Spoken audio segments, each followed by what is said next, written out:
This boy sat in class thinking one thing. Wizards in this era had become pathetically weak, all thanks to this so-called peace. The other students saw him as a mannerless failure. Even Kusanagi couldn't recall this boy's name from his memories. Suddenly, a furious bully unleashed a forbidden spell right inside the classroom, a dangerously reckless move. Everyone flinched, expecting the worst. But for Minato, the attack was nothing. It was time to show these brats how to deal with annoying flies. But before he could act, the teacher burst in, drawn by the commotion, saving the bully's skin. Minato simply said it was nothing and headed home. The very next day, the school held a magic power assessment using a special device to measure every student's potential. Minato knew he had to conceal his true overwhelming power. Meanwhile, Mizuha wondered if the loser Kusanagi was afraid of the test. Just seeing that failure talking to the school's most popular girl was enough to turn every head in the room. The arrogant girl only wanted to mock him. But this Kusanagi was a completely different person, a secret no one at this school could possibly imagine. You see, a week ago, Kusanagi fell into a deep coma after a brutal car accident. He woke up hours later, his body miraculously healed. But what nobody knew was that the soul inhabiting Kusanagi's body was no longer the same. It was the spirit of the greatest wizard who ever lived. Ichami Minato, who had died 50 years ago, now reincarnated into the body of his distant descendant. Back in the present, the girl found it strange. This boy showed no fear, no intimidation in her presence at all. Seeing Mizuha speak to another boy ignited the hot-headed kid's jealousy, still fuming over how Kusanagi had dismissed him the day before. Mizuha herself was curious. Was what happened yesterday a simple fluke or something more? The teacher announced the start of the test. First up was the fire magic user from before. He placed his hand on the orb, and his magic flared to life, scoring a solid 1,000 points. Next, it was the class prodigy's turn, Yuka Mizuha. Her water magic pulsed beautifully as she touched the machine, scoring an astounding 2,000 magic power points. The boy named Tadano smugly said the strong should stick together, but she completely ignored him.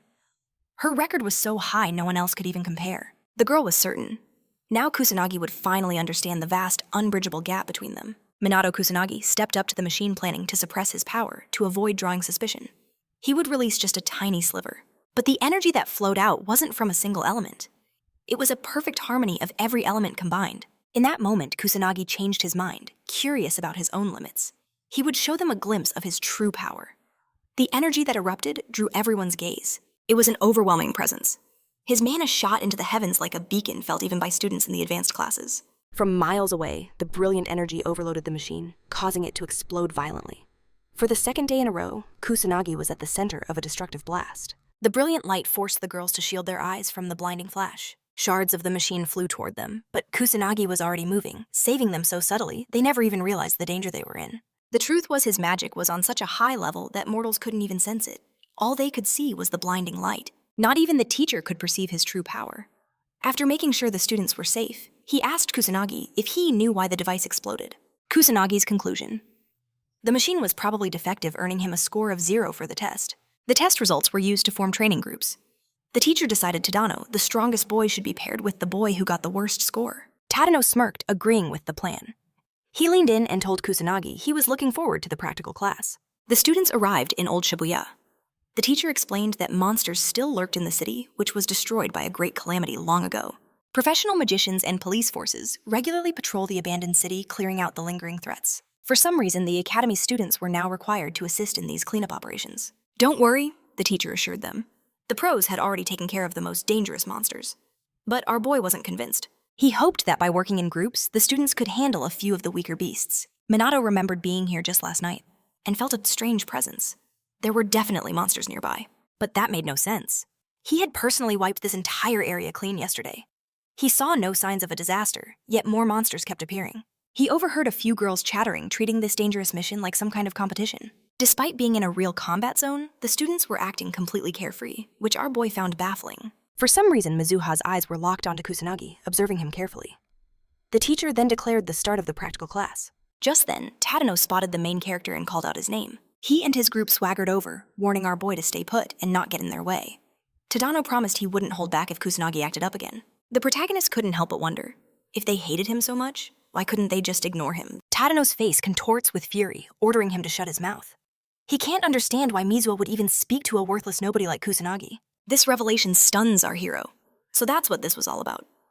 Tadano actually has feelings for Mizuha. Tadano absolutely loses it. The protagonist senses their killing intent as the bullies prepare their magic, but he calmly warns them to stop. Tadano makes it crystal clear that an apology won't save him this time. Kusanagi tells him to look behind him, but Tadano just scoffs, assuming it's some pathetic trick to escape. But when Tadano glances back, he and his entire crew freeze in absolute terror. A towering monster looms right behind them. Cold sweat pours down their faces. Why is a demon soldier in this abandoned city? The other bullies try to hype up Tadano, certain their leader can defeat it. He forces a confident smirk, but the fear in his eyes tells a different story. He lunges forward, unleashing his fire magic. A massive explosion erupts, engulfing the monster. Tadano and his friends breathe a sigh of relief, but as the smoke clears, the creature stands there completely unscathed. There isn't a single scratch on it. Pure terror floods Tadano's heart. Our hero scoffs at the pathetic display. Did you really think your level 1 magic would do anything? As the monster stomps forward, the bully's courage shatters. They all collapse to their knees, shivering uncontrollably.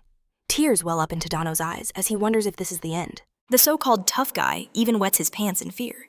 But just as the beast is about to strike, it senses our hero's overwhelming power. It recoils in shock, instinctively taking a step back. Kusanagi steps forward with a smirk. So you were able to sense who the real threat is. He faces the demon soldier head-on as his own power begins to stir. The monster goes on high alert, summoning dozens of magic circles. Tadano and his group can only watch, convinced the protagonist is about to be annihilated. They all resign themselves to their fate. The monster unleashes its level 2 magic rock break. A colossal boulder hurtles towards our boy, but he just stands there, an unfazed smile playing on his lips. He casually summons a level 1 fire arrow and flicks it toward the demon. His tiny flame completely obliterates the massive rock. It strikes the demon soldier dead on, causing a cataclysmic explosion. Tadano and his gang slowly peek from behind their hands. They're shocked to find the monster has vanished. Tadano struggles to process what just happened, wondering if Kusanagi was truly behind it all. He refuses to believe it. It's impossible for a weakling like Kusanagi, but our hero's voice cuts in. In my hands, even level 1 magic is a death sentence. Still, he finds it strange that such a monster would appear in Shabuya. Especially since he had just cleared this entire area of demons yesterday, he wonders if this could be a dark omen, a prelude to a much bigger disaster.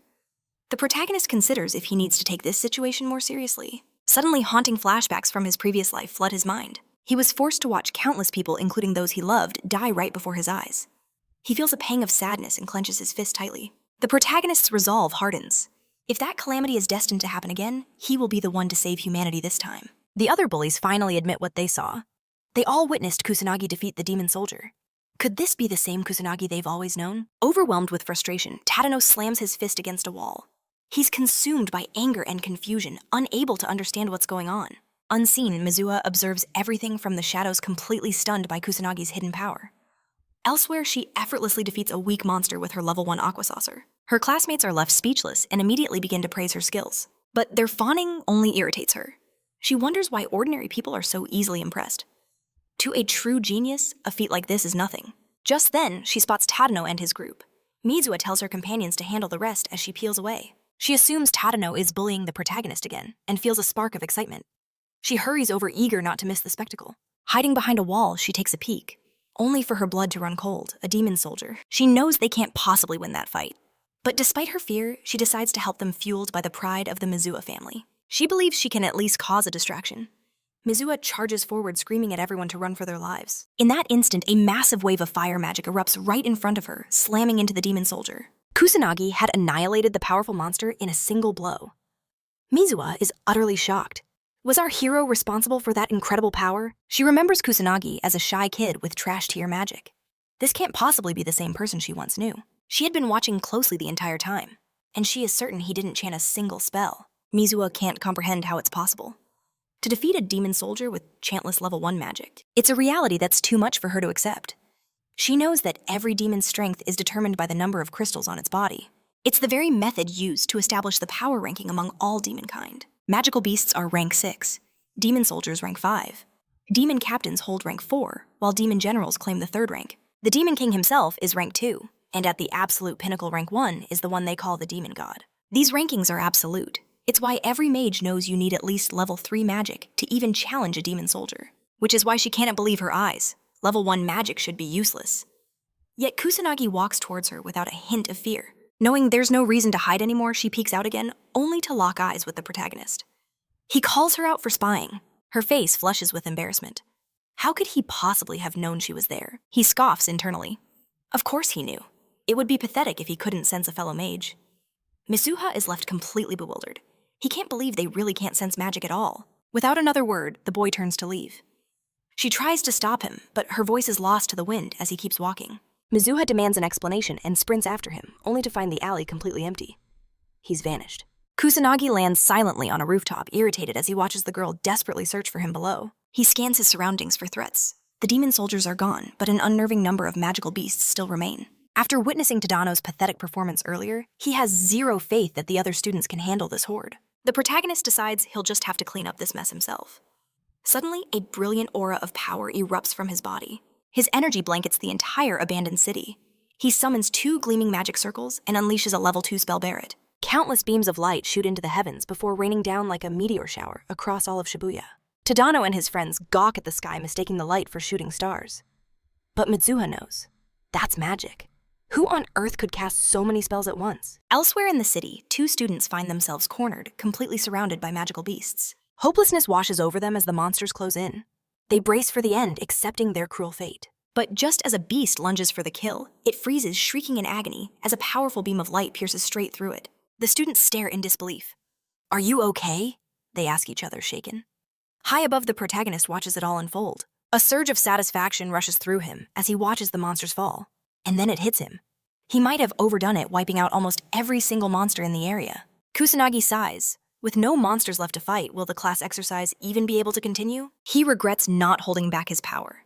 He uses his magic circles to flash across the city landing discreetly in a dark alley. He hates having to hide his abilities, but the attention that comes with them is far more annoying. He casually rejoins the group. The teacher is examining a dead beast, confused as to why so many were left. He was certain they had already been hunted down. This was the work of a highly skilled individual. Killing a monster with a single strike is no easy task. He thinks back to the rain of light. A barrage of magic bullets like that could only be one thing, the null attribute. He's completely astonished. He has never witnessed magic on such a scale before in his entire life. He knows that without those magic bullets, the situation would have been catastrophic. Firing even 2 is an incredible feat. The teacher is in utter disbelief. If the caster fired 6 or more, then no average student could ever hope to wield such magic. The students cry out in frustration, demanding to know why they were nearly sacrificed to these monsters. The teacher bows his head deeply in apology. He recalls the police confirming the area was clear, and bitterly regrets not checking with the school himself. He sincerely apologizes for putting the entire class in such grave danger. A student asks if someone came to save them. The teacher shakes his head, saying it wasn't the police or an official mage, but likely some unregistered illegal magician. But deep in his heart, he offers his silent, profound thanks to their unknown savior. Kusanagi smirks as he listens to the teacher indirectly praise him. He can hear the other students buzzing, wondering about the identity of their hero. He's just relieved everyone is okay, even his pathetic bullies. Meanwhile, Tadano grinds his teeth, consumed by rage. The entire group of bullies glares, their eyes fixed squarely on the protagonist. Mizuha's mind races. She saw Kusanagi obliterate a demon soldier with level 1 fire magic. And now this infinite light show? Could he possibly be behind both? But fire and null are 2 completely different attributes. She seriously doubts any student could possess both, not even Kusanagi. She shakes her head. It has to be impossible. There's no way he has 2 attributes. Someone else must be responsible for the null magic.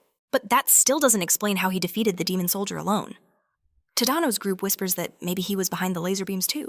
Tadano calls the idea impossible, but his friend reminds him that Kusanagi did defeat that demon soldier. Tadano's face darkens. "Shut your mouth," he seethes, "or I'll kill you." His friends immediately fall silent, terrified. He refuses to believe it. And nobody like Kusanagi couldn't wield such power.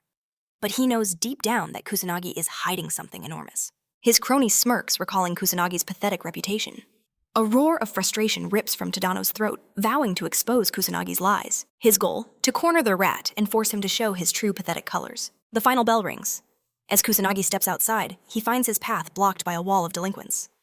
Tadano emerges from the crowd, a smug grin on his face. A wave of irritation washes over our protagonist. If only they'd channel this energy into their magic studies. Tadano scoffs, claiming Kusanagi has no right to lecture them. Cheating. The accusation catches Kusanagi off guard, but Tadano is convinced he's hiding some dirty little secret. Fed up with their idiocy, Kusanagi knows that talking to these fools is pointless. Tadano orders him to come along, even praising Kusanagi for not immediately running away. But Kusanagi coolly replies, "Why would I run?" Tadano doesn't buy it for a second. He lashes out with a vicious punch, certain Kusanagi won't dare use magic in a public park. The fist connects squarely with his face, yet he doesn't even flinch. The entire pack swarms him, but he just stands there weathering the storm without fighting back. What's wrong? Tadano sneers, assuming Kusanagi is helpless without his cheap tricks. The relentless assault continues. Tadano makes it clear he has no intention of stopping vowing to end Kusanagi, even if he begs. Our protagonist can only feel disappointment. Their blows are useless, they can't even leave a scratch. An invisible shield of magic effortlessly deflects every physical attack. Annoyed by the pathetic display, he decides to feign injury. But just then, a voice cuts through the air, demanding to know why they're hurting Kusanagi. Tadano whips around. It's Mizuha. Instantly, the bully's tough facade crumbles into embarrassment. He stammers, claiming they were just playing around. But she sees right through his pathetic lie, calling him out for the bully he is. Disgust fills her voice as she looks at her classmates. Have you no shame? She asks, her words like daggers. A strange feeling twists in Tadano's gut, but he directs all his rage at Kusanagi. It's his fault. Because of him, Mizuha hates him now. Ignoring the bullies, she grabs our protagonist's hand and begins to pull him away. Tadano's eyes lock onto her hand, holding Kusanagi's. Jealousy ignites into pure rage. He's had enough. All patience gone. Tadano conjures a spell aiming it directly at our boy. Kusanagi's expression hardens. This is getting annoying. Tadano prepares for the final blow, and his cronies ready their own murderous spells. Mizuha screams, questioning their sanity. But it's too late. The entire group unleashes a torrent of fire magic toward the protagonist. Mizuha knows how lethal that attack is. She lunges forward to protect Kusanagi, but she's just not fast enough. He stands firm, taking the full blast of the inferno head-on. Tadano lets out a crazed, triumphant laugh, certain no cheap trick can save Kusanagi from this. His followers, however, look worried. Did we kill him? Tadano just calls them idiots for even asking. He quickly cooks up a cover story they were just practicing, and the spell got out of control. Kusanagi was just an unlucky bystander caught in the crossfire. His cronies, however, feel a chill realizing they've gone too far. But as the smoke clears, a voice cuts through the silence. I was trying to be patient. You're nothing but children, after all. But some stupidity, he continues, can only be cured with punishment. It's time to teach them a lesson they'll never forget. Tadano's jaw drops. He's alive. How could he survive such a powerful combined attack? Kusanagi's playful demeanor vanishes, replaced by ice. You shouldn't have dragged her into this. Just how rotten to the core are you? Tadano snaps, screaming that this is all their fault. They'll regret the day they dared to make a fool of him. So he conjures another magic circle and roars for his gang to attack, until Kusanagi is nothing but ash. In response, our boy summons a tiny, almost pathetic-looking magic circle. The bullies burst out laughing, mocking his crappy spell. Convinced he's bluffing, they unleash everything they have in a final overwhelming barrage. But Kusanagi simply utters 2 words, magic drain. Eerie green tendrils erupt from the tiny circle, snaking around every single one of the bullies. Panic explodes as they're ensnared, struggling, but to no avail. They feel their energy, their very life force being siphoned away. One by one, they collapse, their bodies going limp. Soon, Tadano and his entire crew are motionless. Kusanagi sighs, a little disappointed. He thought they would have put up a better fight. Hopefully this will teach them to get their act together. Mizuha, meanwhile, is completely baffled. Was that real magic she just witnessed? She stares at the unconscious gang, her mind reeling. She has no idea how any of this could have happened. Kusanagi turns to leave, his work done. But Mizuha rushes to stop him, demanding to know what just happened. She asks about the impossible power he just displayed. Just days ago, you couldn't even cast a basic spell. Who are you? Her endless questions start to grate on him. He tells her she should find a better hobby than asking so many strange questions. A deep blush spreads across Mizuha's face. She stammers out a thank you for saving her. She pleads with him to answer her questions now. But when she looks up, he's vanished. Embarrassed, she pouts. He just left me again. Later that night, Kusanagi makes his way to Old Shabuya, summoning his magic circles to leap effortlessly across the rooftops. A chilling premonition had haunted him all day, compelling him to return and investigate. Just as he feared more monsters swarmed the area despite him wiping them all out hours ago. This felt like a truly dark omen. If the beasts were confined to Old Shabuya, he was confident he could handle it. But his senses screamed that the infestation was spreading. The police would be overwhelmed, and skilled magicians, they were dangerously few. He couldn't possibly defeat every monster across the entire country alone. Paralyzed by the scale of the threat, he knew he needed a strategy. First things first, he would purge Old Shabuya completely. That would be his starting point. Moving like a shadow to avoid attention, he unleashed his magic bullets, eradicating multiple beasts in a single silent volley. Just then, a drunkard stumbled into the danger zone, completely oblivious. A monster lunged from the darkness behind the man, only to be instantly vaporized by our hero's swift intervention. The man saw a flicker of movement, but dismissed it as a drunken hallucination, and wandered off. Our boy held his breath, praying he wasn't spotted. He summoned his magic circle to make a quick exit, but as he leaped away, a figure caught him midair, recording the entire spectacle on his phone. The man's eyes widened in disbelief. This was gold. This video was going to break the internet. Without a moment's hesitation, he uploaded it online. The very next day, Tadano, Kusanagi, and Mizuha found themselves summoned by the principal. Their class teacher's voice was grim. He'd been informed that students were using magic off school grounds, an offense he declared that would result in immediate expulsion. He then gave them a single chance to explain themselves. Tadano immediately pointed a trembling finger at our protagonist, weaving a tale of how our boy had been the one looking for a fight. Kusanagi was almost impressed by Tadano's shameless lying. As annoying as it was, he knew he had to speak up and set the record straight. But just as he was about to speak, Mizuha's voice cut through the tension, defending him fiercely. She declared to the principal that they were peddling cowardly falsehoods. She revealed the truth. Kusanagi was the victim, ambushed by Tadano and his cronies, who fired the first shots. The teacher listened intently. So our hero had used magic too. She correctly labeled it self-defense, concluding he had no other choice and was therefore not at fault. Kusanagi was stunned by her logic. Tadano, desperate now, tried to plead his own innocence. But Mizuha shut him down instantly, her voice dripping with contempt for his pathetic act. She called him out for being a vile bully who tormented Kusanagi only to play the victim when his actions had consequences. She couldn't fathom how he felt no shame. Tadano snapped, calling our protagonist trash that didn't belong in their prestigious school. He even tried to justify himself, claiming he was just cleaning up the trash. But Mizuha shot back, making it clear that he was the real garbage unworthy of the academy. Drunk on his own self-importance, Tadano declared he was top of the class, the only one worthy of standing by her side. A nobody like Kusanagi didn't deserve her attention. She just stared, completely bewildered by his delusional rant. Tadano warned her to open her eyes and stop defending Kusanagi, audaciously telling her to become his woman. Disgusted, she told him there wasn't a chance in hell she'd ever choose a piece of trash like him. The rejection hit Tadano like a physical blow. She spat that his violent nature repulsed her, calling him an idiot for confessing in such a bizarre situation.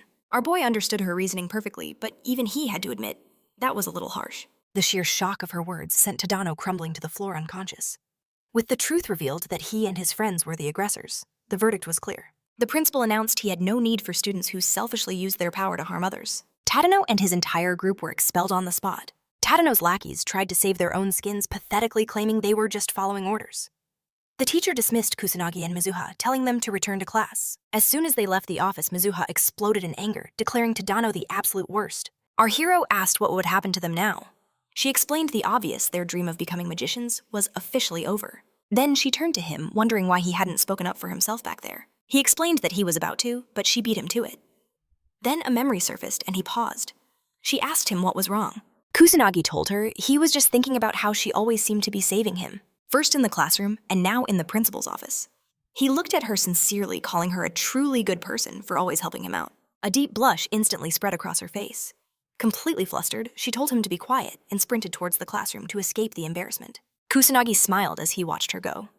In that moment, he felt it more clearly than ever. The old Kusanagi was gone, and he had been reborn in this body. He wondered if the original owner of this body had been bullied to death, or if the car accident was the real story. The truth remained a mystery, but seeing those bullies get what they deserved brought a deep sense of relief. He hoped this finally brought the original Kusanagi some peace. The principal later briefed 2 senior students on the day's events, explaining that a fight involving the public use of magic had occurred. He assured them the situation was resolved with no injuries. The senior student listened, then asked why she had been summoned if the problem was already handled. The principal reveals a crucial name. One student involved was Yuka Mizuha.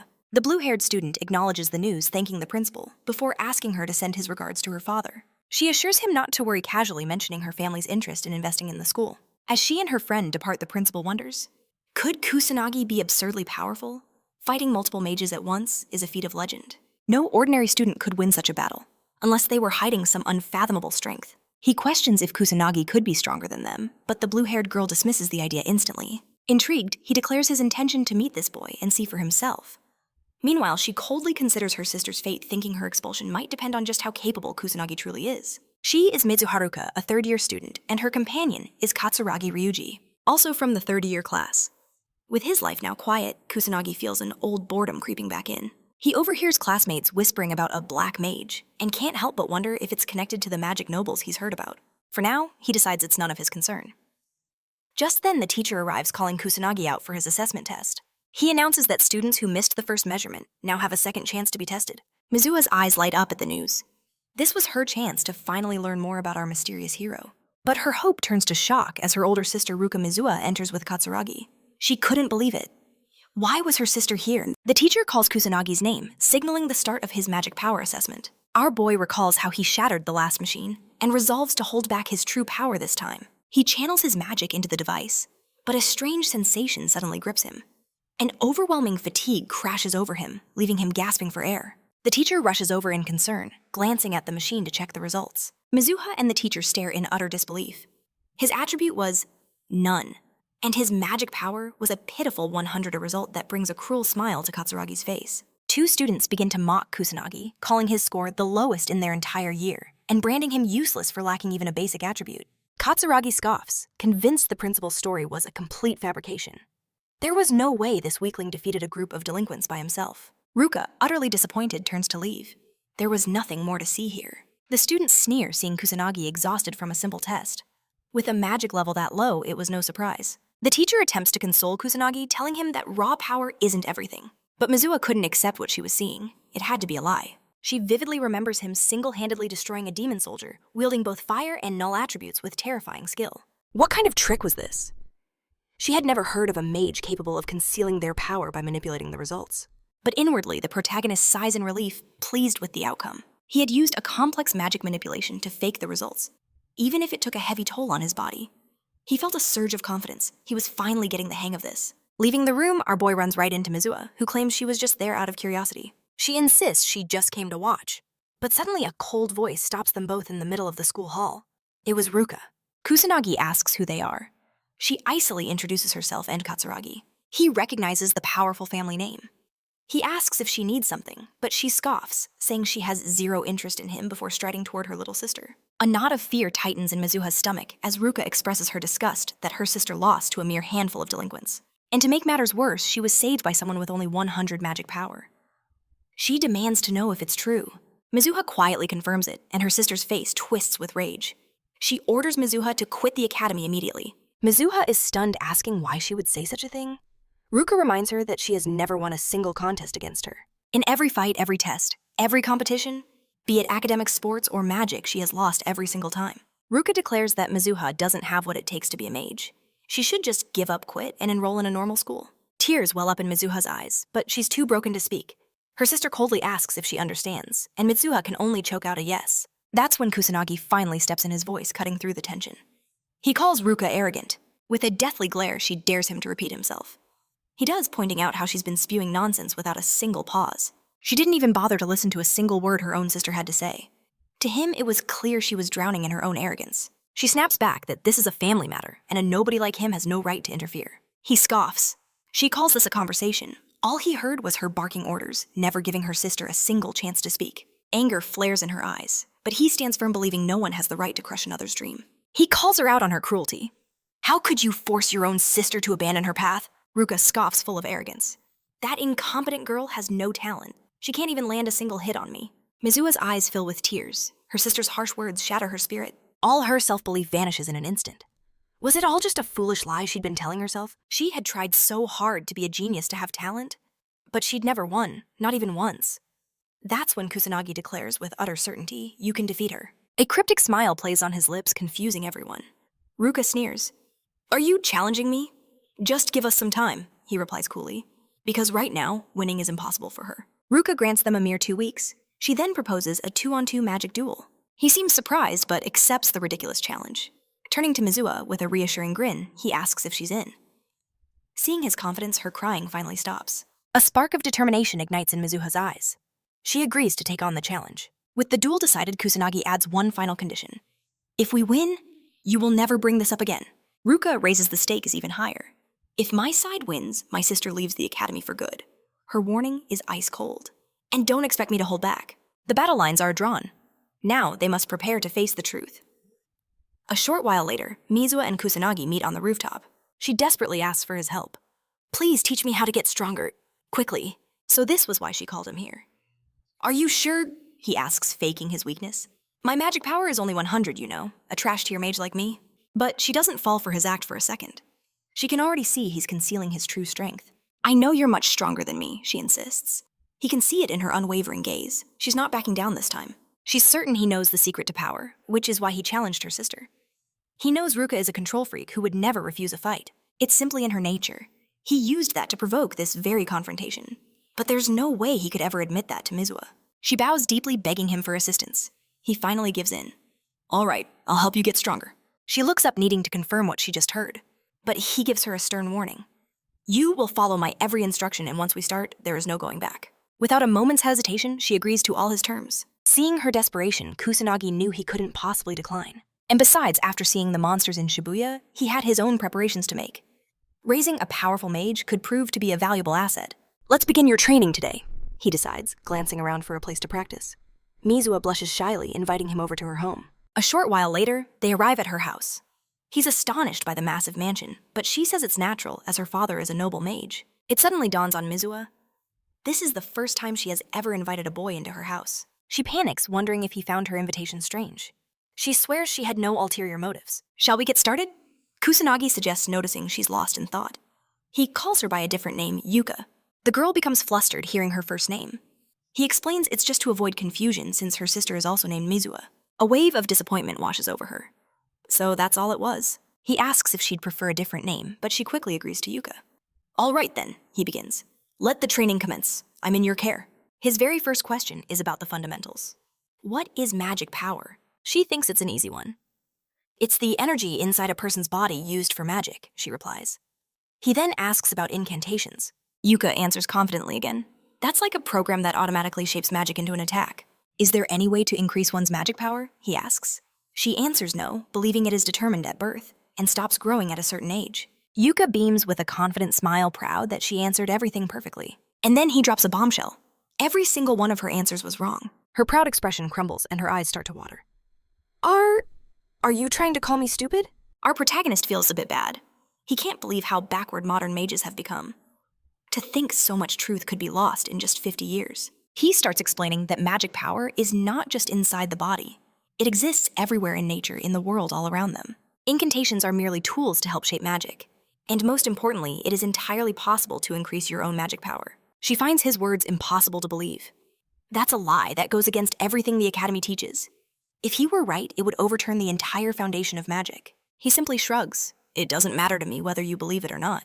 Because in this training, I'm going to teach you all three of these truths. With a firm command, he tells her to sit. He was about to channel his magic directly into her, and she had to signal the very moment she felt it. She stared back in disbelief. There was a way to actually sense magic power. He made it brutally clear if she couldn't feel it, she would never get stronger. Following his order, she closed her eyes as his hand made contact with her back. He unleashed a current of his power, but to his shock, she felt nothing. He released an even greater torrent, wondering how anyone could be this dense to magic. But then, a flicker. Eureka finally felt something. A strange heat was spreading across her back. He explained this was the foundation of everything magic power perception. And just like that, his earlier words clicked into place. He commanded her to burn this sensation into her memory. To detect magic, she first had to know what it felt like. This energy, he explained, exists all around them in nature. Her first goal was to find it and become one with the feeling. A confident smile bloomed on her face. As a noble daughter of the Mizuha family, she vowed to master it in no time. But he had his doubts. She couldn't even sense the massive power he poured directly into her. He began to accept a harsh reality. Perhaps she was never suited to be a mage at all. 1 week later, Yuka was in tears. She still couldn't sense a single drop of magic. She felt like a total failure, and the disappointment in his eyes was crushing. He couldn't believe it. A full week of intense practice, and she still hadn't grasped something so simple. He could only guess she was incredibly slow at understanding the basic concept. With time running out, he decided to take a more direct approach once again. Placing his hand on her back, he unleashed his magic. But this time he gave a new command, open your eyes. Hesitantly, she did. Her world exploded with light. She could finally see the brilliant aura of magic enveloping her body, a joyful smile spreading across her face. Yuka was completely mesmerized by this breathtaking new world. Now that she could finally perceive magic, she tried to gauge Kusanagi's power level. But strangely, she could barely sense anything from him at all. He gave her a nod of approval, but she brushed it off. Of course, she said, I'm a genius after all. With her perception now awakened, he declared it was time for Phase 2, adjusting her magic power. He began to explain the intricate process of using the perfect amount of energy for any spell. Focus only on efficiency, he commanded. Everything else is a distraction. She had to push her magic to its absolute breaking point. Only then would her capacity increase once she recovered. Now that she could clearly sense magic, he believed she was finally ready to follow his intense instructions. He knew his teachings were radically different from the Magic Academy's basics. But frankly, he didn't care if she believed him or not. But Yuka met his gaze with a smile. I believe you, she said, her voice filled with a newfound trust. I don't doubt you anymore. Hearing her words, he couldn't hide his satisfaction. It was time to begin the next stage of their training. The protagonist told her to take a few steps back. It was time for them to fight. Her eyes lit up with excitement. She was more than ready to finally witness his true power. Yuka unleashed a first-level aqua sorcery spell, but he blocked every single water bullet effortlessly. The girl was stunned, unable to comprehend how he'd done it. He had simply used a first-level magic barrier cast with non-attribute magic. His words were sharp. "If you can't even break a barrier this week, you have zero chance against your sister." Desperation took over as she unleashed a barrage of ice bullets. "You have to move while you attack," he yelled. "Standing still is a death sentence against a skilled opponent." Her frustration boiled over as she threw attack after attack, until she finally collapsed from exhaustion. He explained her critical mistake using immense power with zero efficiency. If she could learn to perfectly adjust the power behind each spell, she could one day cast attacks without any incantations at all. "Watch closely," Kusanagi said, demonstrating on a training dummy. The difference between her magic and his was like night and day. She immediately saw the truth. The raw power behind his attacks dwarfed her own. "Exactly," he said. "Master your control, and you will never need an incantation again." In that moment, she understood. Chanting spells was a crutch for the unskilled. He confirmed her realization. Her first step would be to shorten her incantations bit by bit. Once she learned perfect magical control, the need for chants would disappear entirely. By cutting down on incantations, she wouldn't waste effort or magic. Her spells would become faster and far more powerful. "Now get up," he commanded, his voice unyielding. "We're fighting again." She insists it's far too soon, but his expression turns to ice. "Then this training is meaningless. Fight like your very life is on the line." His chilling words terrify her, and she collapses to the ground. He asks if she's all right, his tone unwavering. "Get used to this. We're doing it every single day." He can tell his words aren't even reaching her. As night falls, the main character enters Harajuku. His senses recently picked up a few monsters in this area, so he came to investigate. He's been hunting them down relentlessly, but for some reason their numbers never seem to decrease. Suddenly, he hears a scream. A helpless child is being attacked by a magical beast. Wasting no time, he flashes towards the kid. He makes it just in time, obliterating the monster in a single effortless blow. He turns to the little girl and asks if she's okay. But instead of thanking him, she starts taking his picture. He quickly slips away completely bewildered. No gratitude, no fear, just the flash of a camera. "There's something seriously wrong with people these days," he mutters. "Next time, I'll have to cover my face properly." With that, he disappears. The next day, the brutal training with Yuka begins anew. She collapses almost instantly, utterly exhausted. The day of the duel draws closer and closer. Her progress isn't terrible, he admits, but she's still leagues behind Ruka in every way. If she keeps up this pace, victory is nothing but a distant dream. He gives her an out. "It's fine if you want to give up now." But she struggles back to her feet, her eyes burning with a new fire. "All my life I've been compared to my sister. I've been forced to give up again and again because I could never beat her. But this time is different. I'm going to master magic craft, and I will never give up on it." "You'll never succeed like this," he states bluntly. "Then be stricter with me," she demands. He agrees, a faint smile on his lips. "Very well, no more holding back." A wave of relief washes over her as she steels herself for the fight. And so their real training began pushing her to her absolute limits. As the sun finally sets, Uka collapses unconscious from the extreme session. Kusanagi simply lifts her and carries her home. After several more days of this hellish training, he finally tells Uka, "You're ready to fight your sister." The words hit her, and she falls to the ground in sheer relief. Kusanagi praises her. "You worked incredibly hard." A bright smile spreads across her face. Finally, the day of the challenge arrives. He asks her one last time, "Are you ready to face them?" She gives a confident nod. But as they approach the academy, they're met with a huge crowd of people. News reporters immediately swarm them. Is that really Lady Mizuha from the noble family? They bombard her with questions about the duel with her sister. Kusanagi is completely lost. "My family is rather well known," she explains.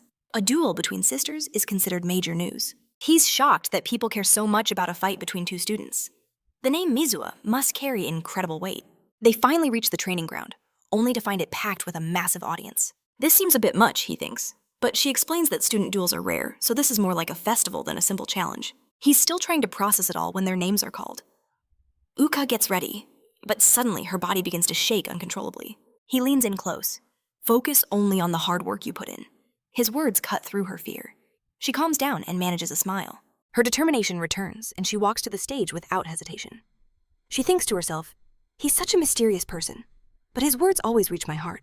Uka and Ruka finally stand face to face. Ruka smirks, surprised. "I'm shocked you didn't just run away, little sister." Uka stares back, her resolve firm. "That's right." "How arrogant," Ruka sneers, "to believe you could ever defeat your older sister." But Eureka's voice rings with confidence.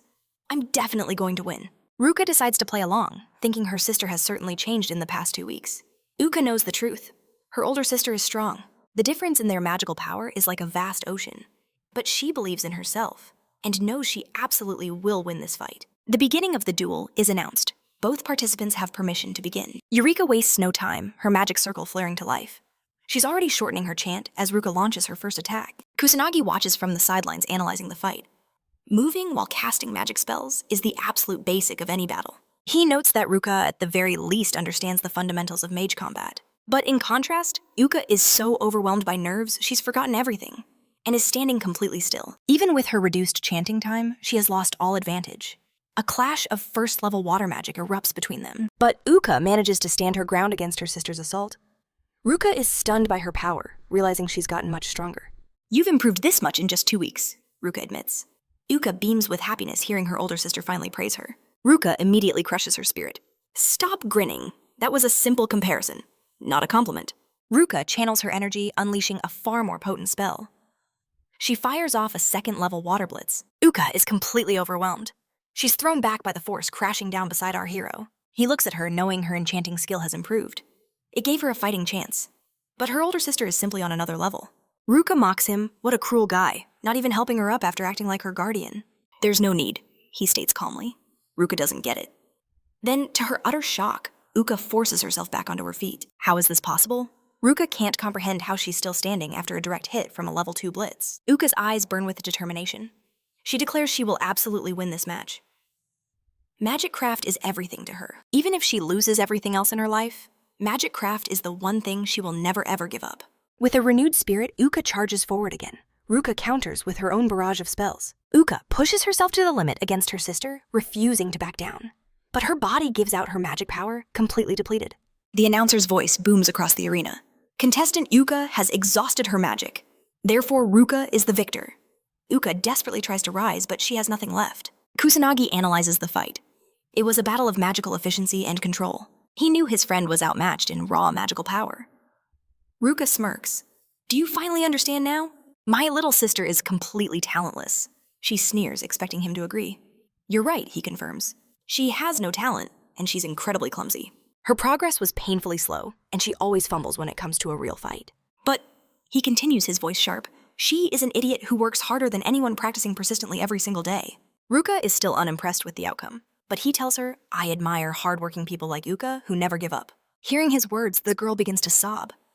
He declares to everyone, Eureka is my disciple. I don't appreciate anyone speaking so casually about her.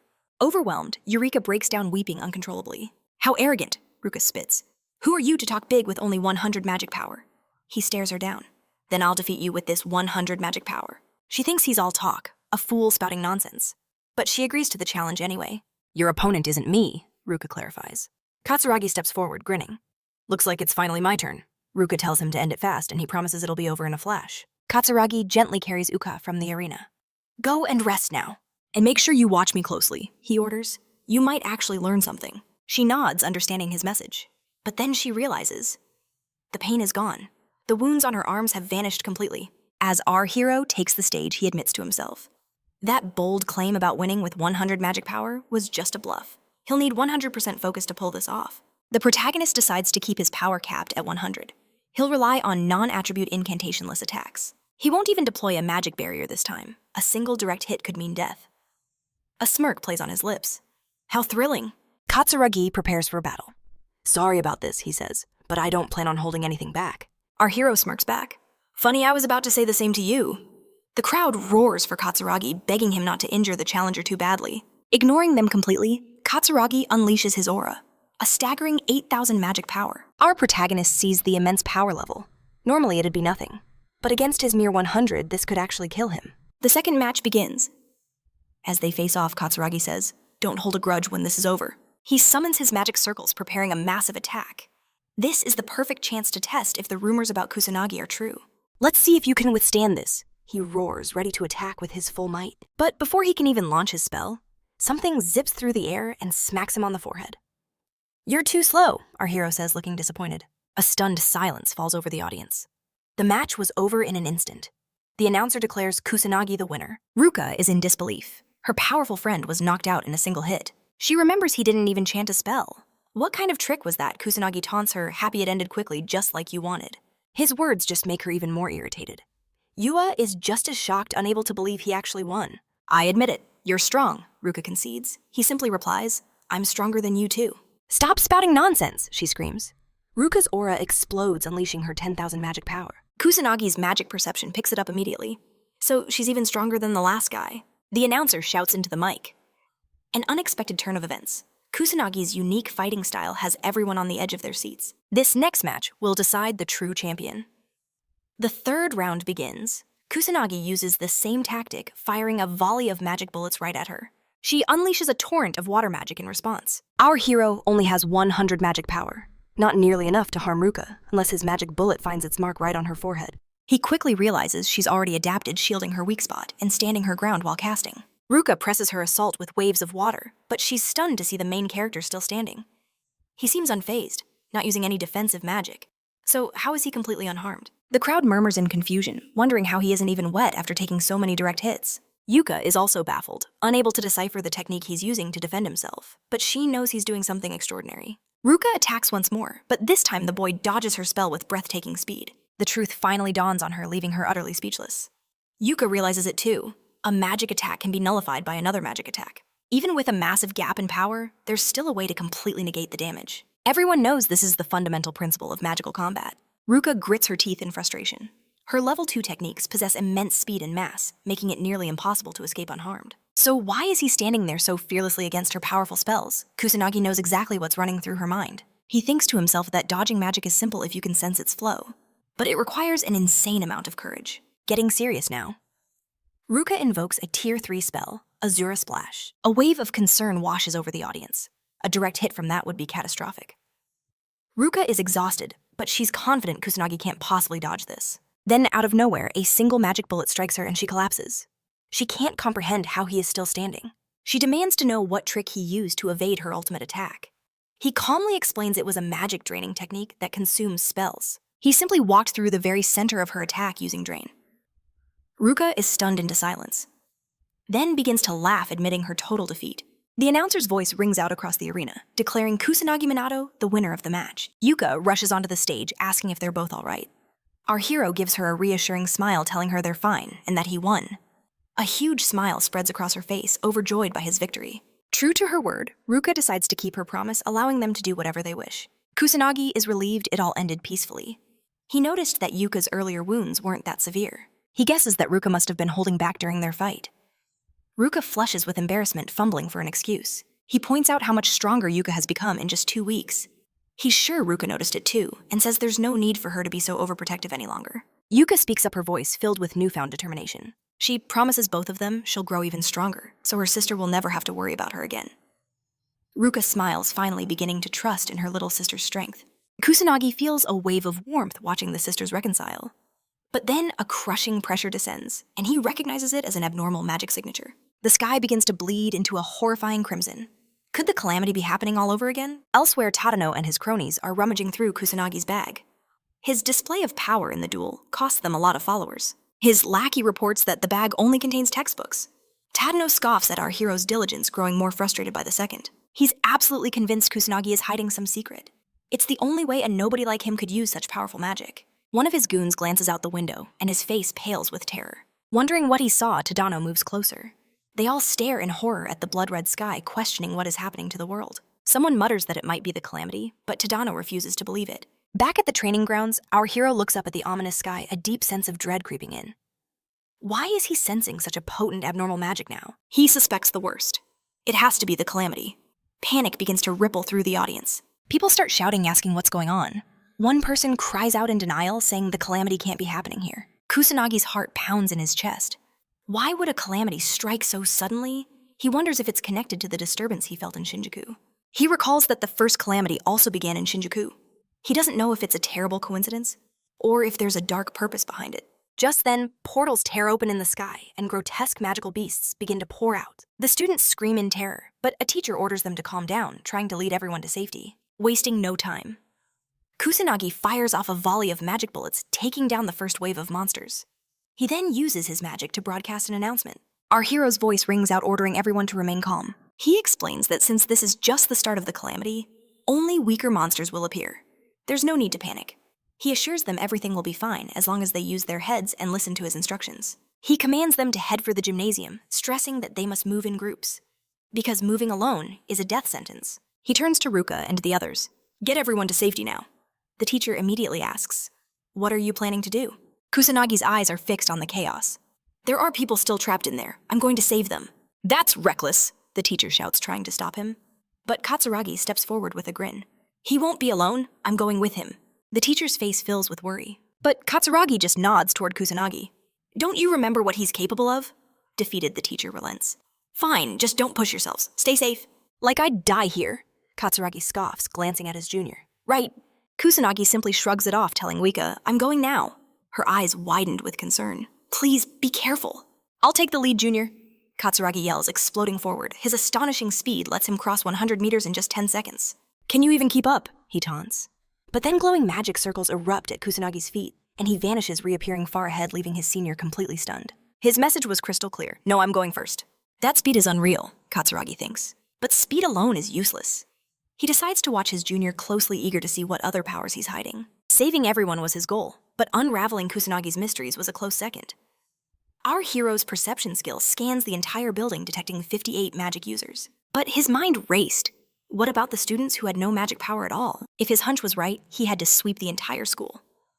Just then, screams echo as students are cornered by magical beasts. He crashes through a classroom window in the nick of time. With a flick of his wrist, magic bullets annihilate every monster with zero effort. The female students stare in utter shock. A monster lunges from behind, but Kusanagi destroys it without even looking back, completely unfazed. Katsuragi finally bursts in breathless. Are you okay? Help them evacuate, Kusanagi commands before disappearing. Wait, it's too dangerous alone, Katsuragi yells, but he's already gone. He was simply too fast to follow. Was I just a burden to him? Katsuragi wonders, feeling utterly useless. It was undeniable. To think he could defeat a magical beast so effortlessly? Just who in the world is he?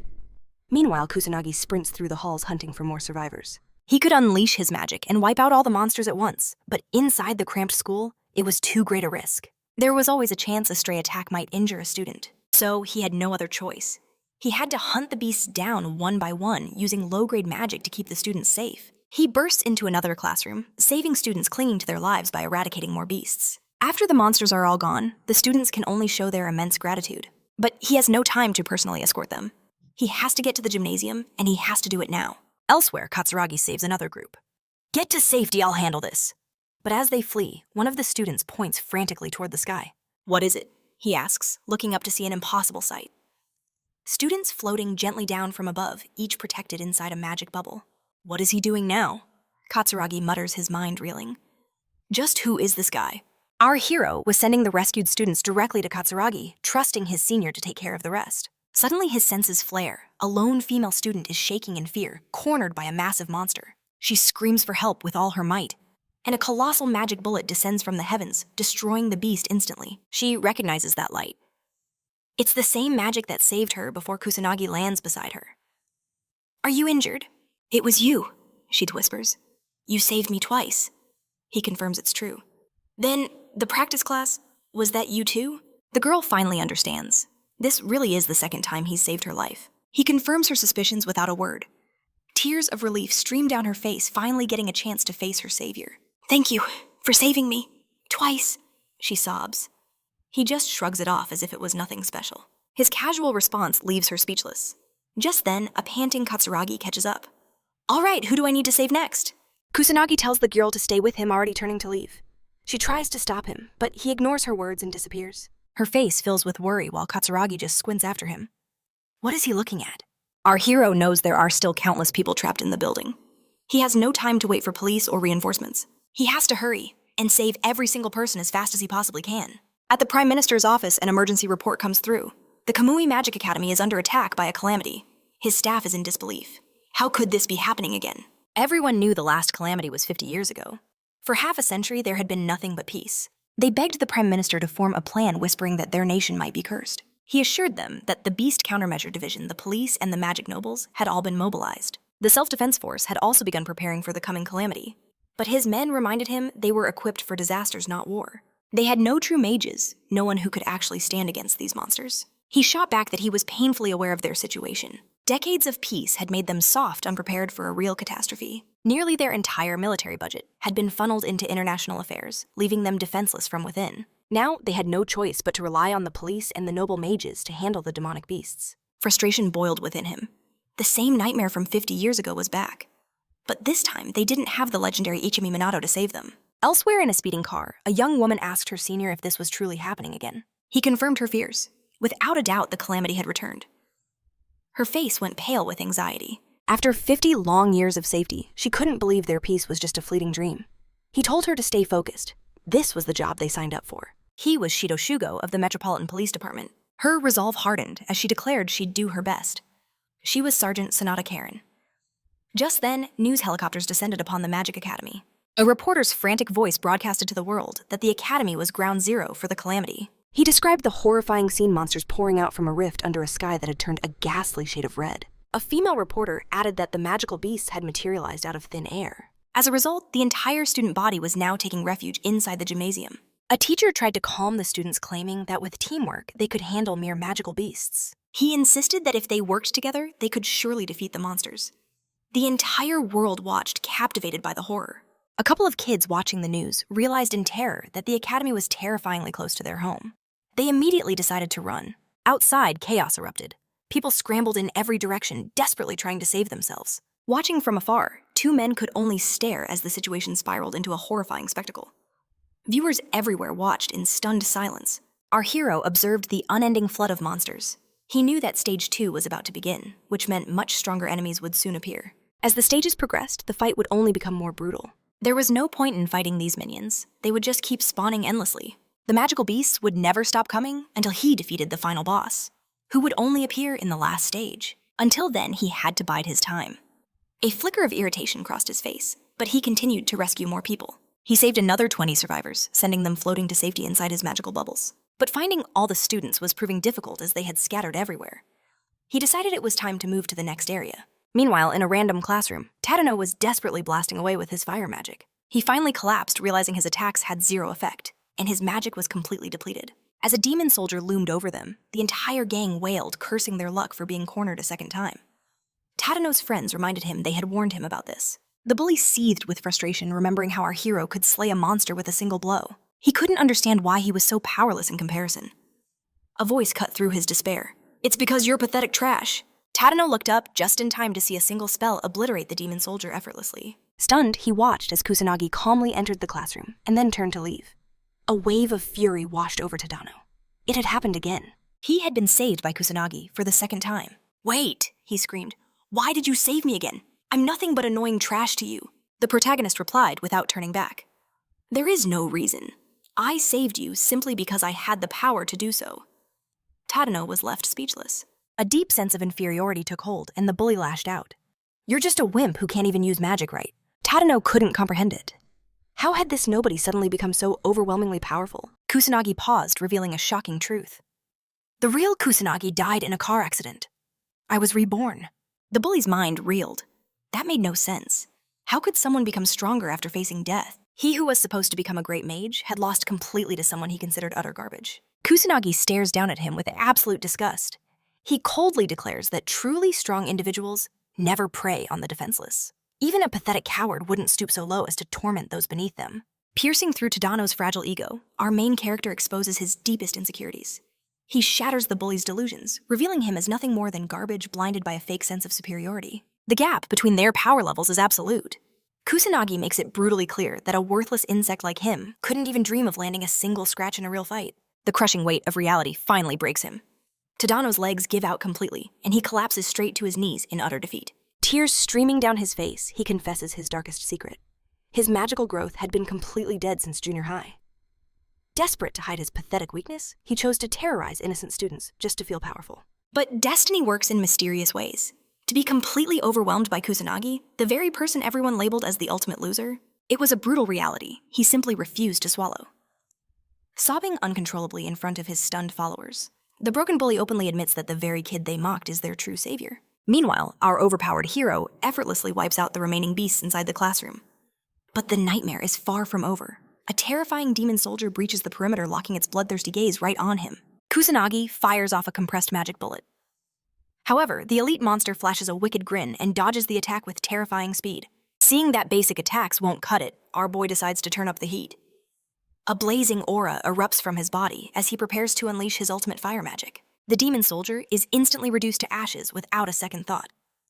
Yet a dark frown crosses Kusanagi's face, with the beast numbers skyrocketing. The appearance of an incredibly deadly dungeon boss is practically guaranteed. Turning to his trembling classmates, he flashes a reassuring smile, declaring the area fully secured.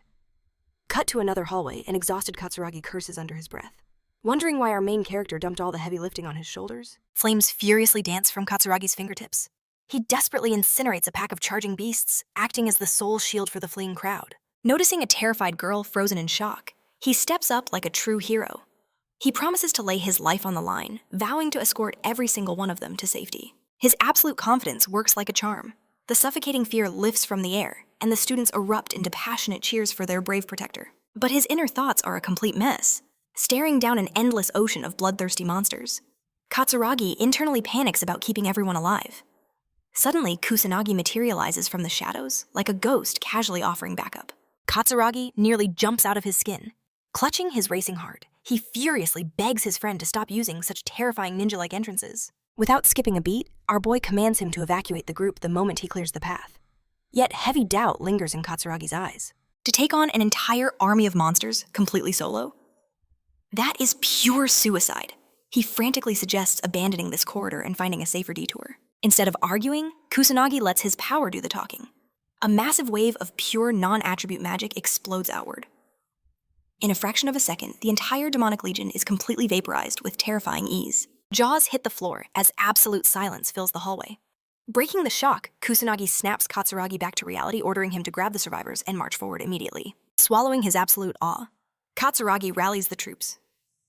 As they sprint down the blood-stained corridors, the students watch in pure fascination as countless magic bullets rain down to protect them. A nervous, shaky smile spreads across Katsuragi's face. The realization hits him like a freight train. His quiet classmate is actually a legendary powerhouse. With the vanguard safely out of sight, our boy turns his back to the exit. Without a second thought, he dives straight back into the heart of the infested school to hunt down more survivors. Meanwhile, on the frontline defense, a desperate teacher screams at the top of his lungs. He passionately orders the students to hold the line and push back the invading nightmare. Yuika's mana is running dangerously low, her breathing heavy and ragged. Out of nowhere, Ruka grabs her shoulder, bluntly warning her that collapsing mid-battle would only drag the entire team down. But a fierce fire burns in Yuika's eyes.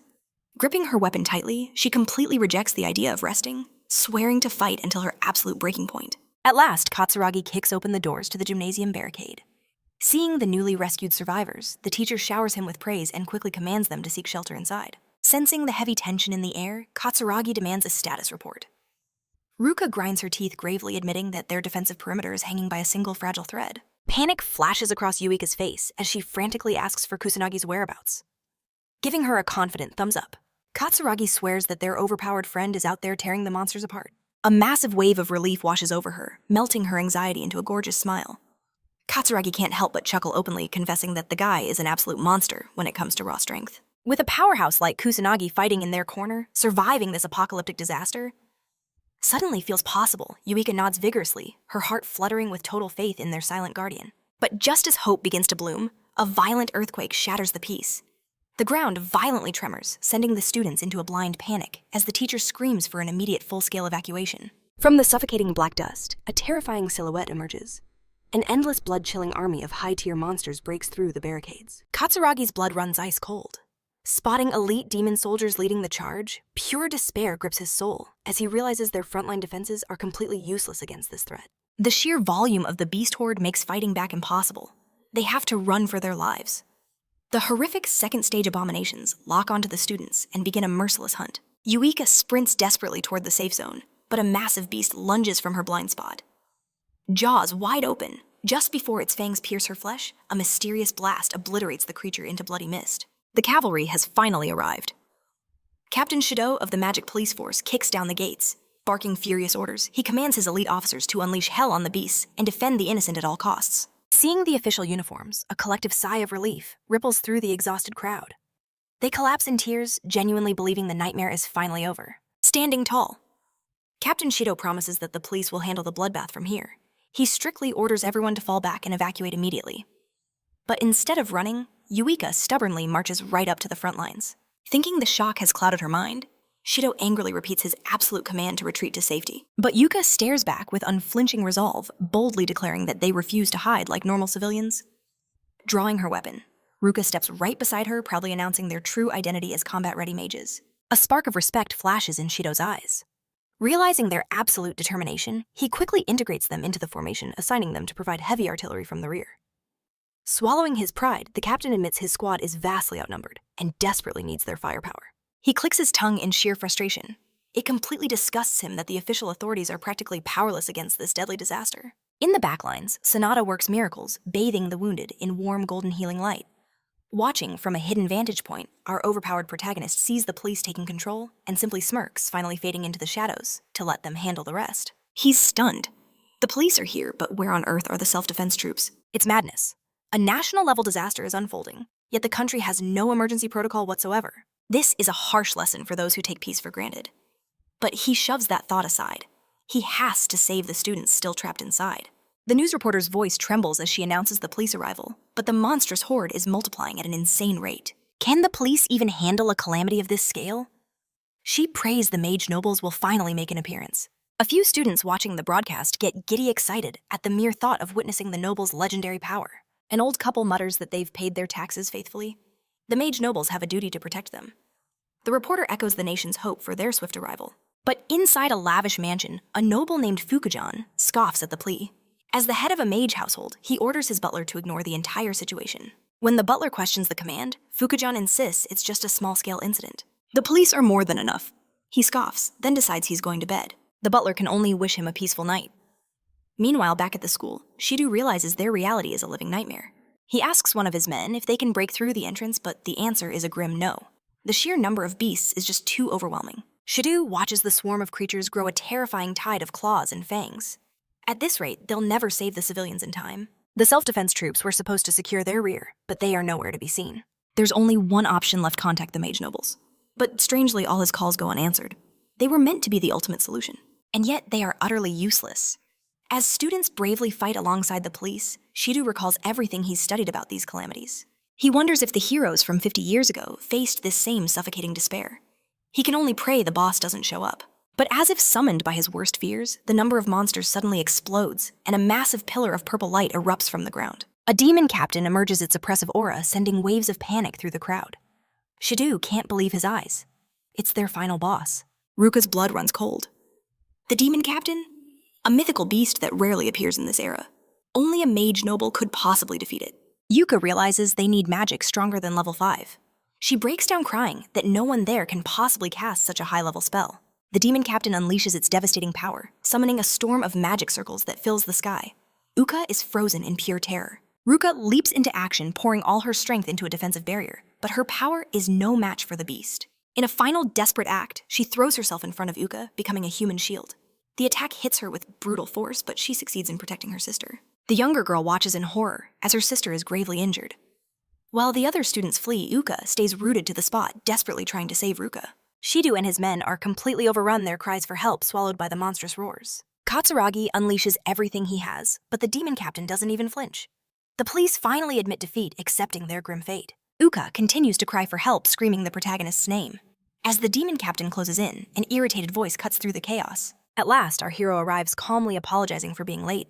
He feels bad for making the poor girl wait. Eureka frantically tells him about her sister, but he reassures her with a calm smile, saying she has just passed out. With a single touch, he heals her wounds, but his teeth grit in anger as he surveys the carnage around him. He tells the girl not to worry because he's about to clean up this whole mess. In his eyes, she sees a glimmer of hope.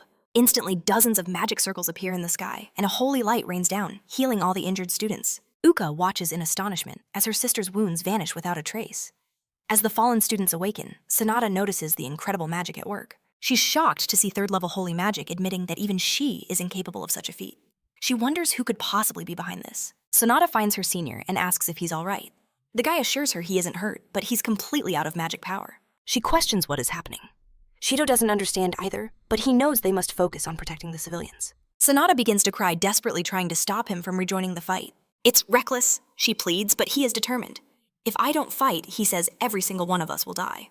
Sonata stops him again, telling him there's no chance. Everyone is already gone, she cries, pointing to the defeated police force. With the defense troops and magic nobles still missing, he has to admit the devastating truth: there's nothing more they can do. As the demon captain advances, the news reporter confirms that the entire police department has been annihilated. Her voice fills with despair as she realizes they are all about to die. Students watching the news curse the useless nobles praying for a miracle.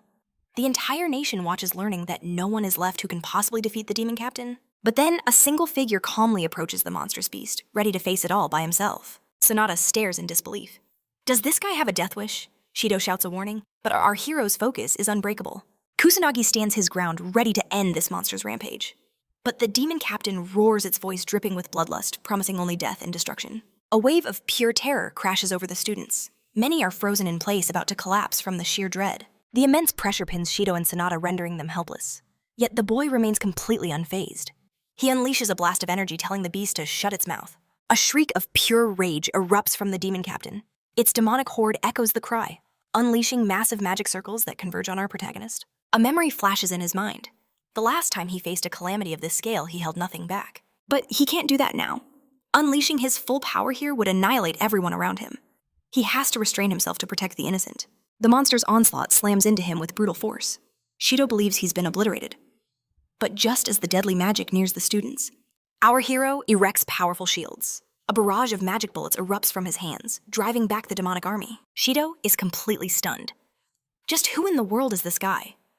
The news reporter's eyes widen. A single student is holding them off alone. She orders her crew to get closer, desperate to see his face. But as the camera zooms in, it suddenly explodes into static. Watching from afar, Yuka smirks. He's trying so hard to hide his identity. But now with the cameras gone, he can finally fight without distractions. As the relentless stream of magic bullets continues, a spark of hope ignites among the students. Cheers for the lone warrior begin to fill the air. But in the chaos, a few beasts slip past his defenses. They lunge from the shadows, aiming for the terrified students, only to be cut down by Shido. He resolves to support Kusanagi from the rear. It's the only thing they can do. A faint smile touches Kusanagi's lips as he sees the officers still fighting. He gives them a silent nod of approval. Maybe they weren't so bad after all. And his magical barrage continues without end. The demon captain roars in frustration, summoning even more magic circles. It's going all out now, unleashing 6th level magic. Shido's face turns pale with shock. He realizes they're doomed. That's power on par with the high nobles. There's no hope left for any of them. The demon unleashes its ultimate attack in 5th level dragon flames. In an instant, the entire area is consumed by a sea of hellfire. Panic erupts as a colossal tornado of fire forms, threatening to devour everything in its path. Shido desperately shields his partner Sonata, but hopelessness crushes the students' spirits. They accept their fate. This is the end. Sonata prays for a miracle, hoping the students might be spared. But Shido knows no student could possibly face that level of power. He's certain Kusanagi doesn't stand a chance. Yuka, however, has absolute faith in our protagonist. She believes in him with every fiber of her being, convinced of his victory. As the apocalyptic flame bears down on him, Kusanagi notices something. It's slow. He realizes the demon captain is overexerting itself, forcing a power it can't fully control. Still, his 2nd level magic won't be enough. He hated the idea of standing out, but he had no other choice but to get serious. 4 brilliant magic circles materialize around Kusanagi as he summons the pure attribute of water. Yuka's face lights up and she cheers his name.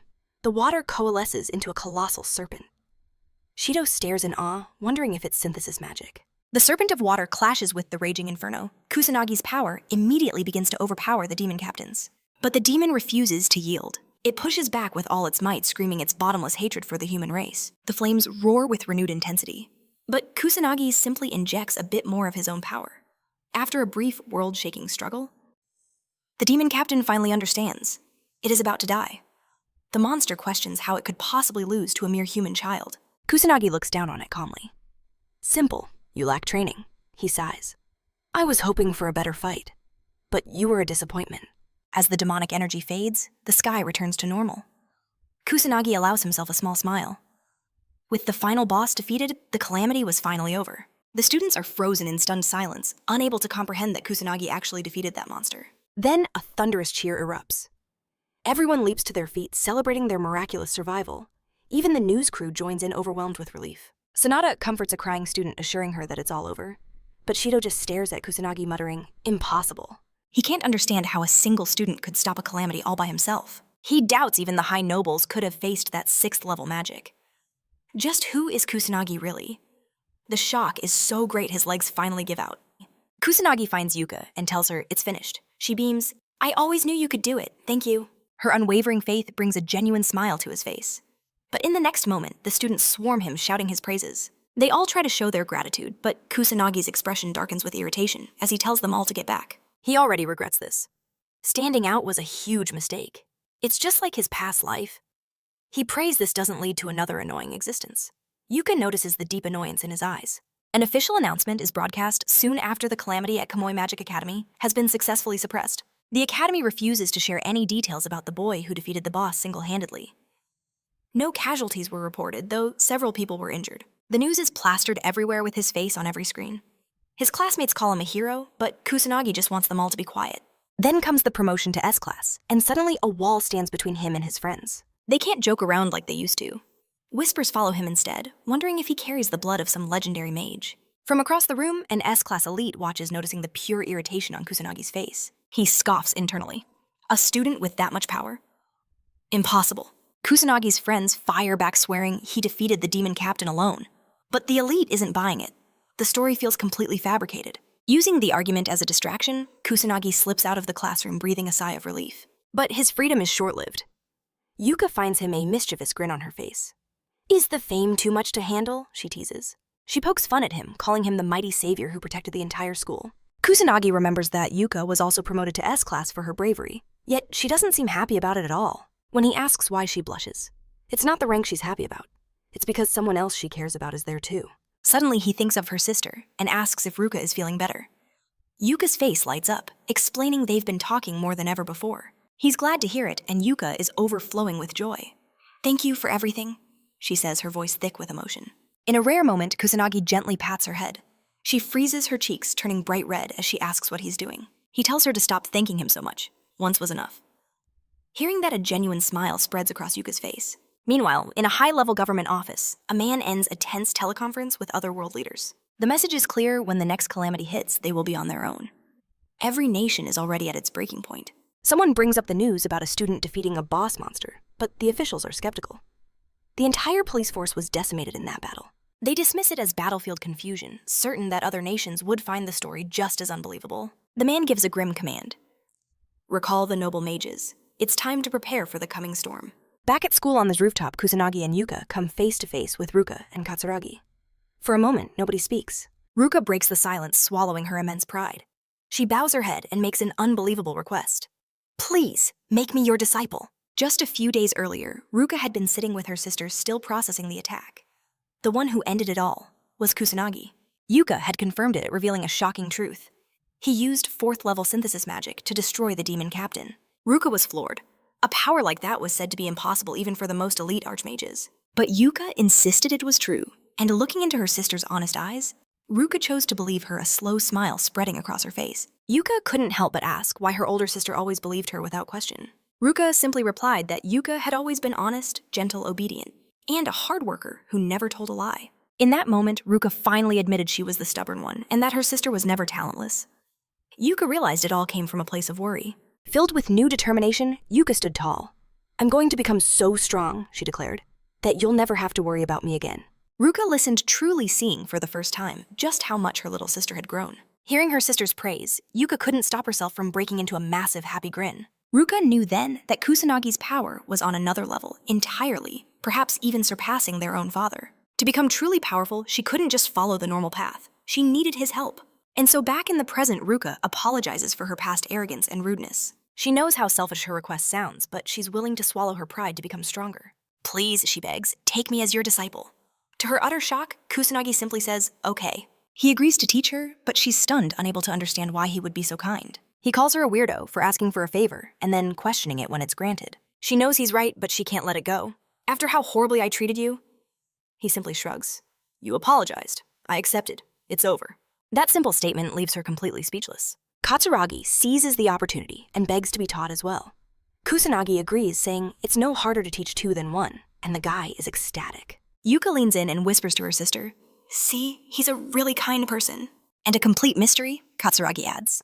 But just as their new arrangement begins, Kusanagi is summoned to the conference room. A man in a pristine suit is waiting for him. "My name is Shido," he says with a sharp gaze. Metropolitan Police Beast Countermeasures Division. Sonata also steps forward to introduce herself. They both bow their heads in sincere gratitude, admitting that without his intervention, everyone would have been annihilated. Kusanagi asks if there's anything else. He tells them to stop saying their gratitude has been more than received. It was he felt more than enough. Shido clarifies their official investigation is concluded. But something peculiar has caught his eye. Kusanagi waits for him to continue. Shido reveals that according to his reports, our hero's powers awakened after a traffic accident. His classmates, the people around him, they all tell the same story. But one testimony was different. A student claimed he became a completely different person after that crash. Kusanagi's expression remains unreadable, his silence a stone wall. Shido continues explaining his personality had completely flipped. And from nowhere, his magic power had surged to monstrous levels. Strong enough to crush a demon captain without breaking a sweat. Yuka cuts in, demanding to know what he's implying. Shido just smiles, shifting his angle. Have you ever heard of the Black Magician? The name means nothing to Kusanagi. Shido pulls up a video explaining this Black Magician is a vigilante who slays magical beasts and protects the innocent. He operates in the shadows, his face always concealed. Shido feigns surprise. You haven't seen this viral clip? Kusanagi instantly understands their true motive. Yuka steps in, questioning why they're pushing this on him. Shido's smile never wavers. Because they're so similar, he says. Age, height, build, it's all a perfect match. He adds that this mysterious magician is an individual of immense power and skill. He finds it hard to believe any student could possess such strength. And the biggest coincidence. The Black Magician appeared right after Kusanagi left the hospital. Using magic within city limits without a license is a serious crime. Normally, if a student is caught, the academy would handle the punishment internally. But this case has gone viral. The police have no choice but to get involved now. Their hands are tied, they must take action. Shido's voice drops, making it clear. Expulsion will be the least of his worries. However, if you confess now, we can show you some mercy, a lighter sentence. The unspoken threat hangs in the air. He must answer carefully. Shido leans in. So tell me, are you the Black Magician? Kusanagi's face is a perfect mask. No. Shido erupts into a relieved smile, acting overjoyed that his suspicions were wrong. He thanks Kusanagi for his time and prepares to leave. But as the door closes, Shido's smile vanishes. The boy's face didn't twitch, not even once. If he truly is the vigilante, Shido thinks, then his guts to lie so flawlessly are almost commendable. This boy is no ordinary student. He's hiding a deep secret. Meanwhile, Sonata is certain. His voice. It's the same as the Black Magician's. She reflects on that night. Were his motives truly just to save people? Sonata makes a choice. She'll protect his secret, even if it means betraying her duty as an officer. She believes in his heart that he's a good person. Shido, however, is now more determined than ever to unmask the Black Magician. As one vows to expose him, the other resolves to protect him in any way she can. Later in the Elite S class, the homeroom teacher introduces two new faces, Mizuha and Kusanagi Minato. She asks the class to make them feel welcome. The classroom erupts. Are you the one who took down the demon captain? The girls flock to Yuka, asking about her life as a noble mage. The teacher struggles to regain control, urging everyone to take their seats so class can begin. She's stunned by their instant fame. For Kusanagi, the endless questions are a living nightmare. This is exactly the attention he wanted to avoid. Just then, a soft voice calls his name from behind. He turns to see the girl he rescued standing before him. She asks nervously if she could have a moment of his time. He finds himself on the school rooftop once again. Is this some unwritten rule that all serious talks must happen up here? But they weren't alone. Yuka had followed him, peering from behind a corner. She'd hoped to get in some private training. So why was he up here with another girl? A pang of jealousy hits her as she spies on them. The girl asks, "Do you remember me?" To which Kusanagi bluntly replies, "No." She quickly reminds him he saved her during the Calamity. Suddenly, the memory clicks into place. The girl recounts the terrifying moment. Magical beasts were about to end her life during combat training. But then a flash of magic saved her from the brink. She's convinced that powerful spell was also cast by Kusanagi. He remembers it clearly now. She begins to thank him profusely for saving her life. He just shrugs it off, saying he only did what anyone would. A faint blush crept onto her cheeks as she called him cool. Nearby, Yuka strained to catch their words, but their voices were just whispers on the wind. The girl laid her heart bare, confessing she had fallen for him completely. She then bravely asked him for a date. Yuka's jaw nearly hit the floor. A confession. But our hero, not a flicker of surprise crossed his face. She admitted she wasn't much, but promised to give him her all. All she asked was for him to let her be his girlfriend. A gentle smile graced Kusanagi's lips as he thanked her for her courage. Hope blossomed on her face, but his next words changed everything. "I'm sorry." Her hopeful smile shattered in an instant. He explained calmly that his life had no room for dating right now. He had a mission to complete. She absorbed the blow, forcing a smile back onto her face as if she understood. She was just glad he was honest with her, deciding to let her feelings go. With tears welling in her eyes, the girl turned and fled the rooftop. The silence was broken by Kusanagi's voice. "You can stop hiding now, Yuka." Busted.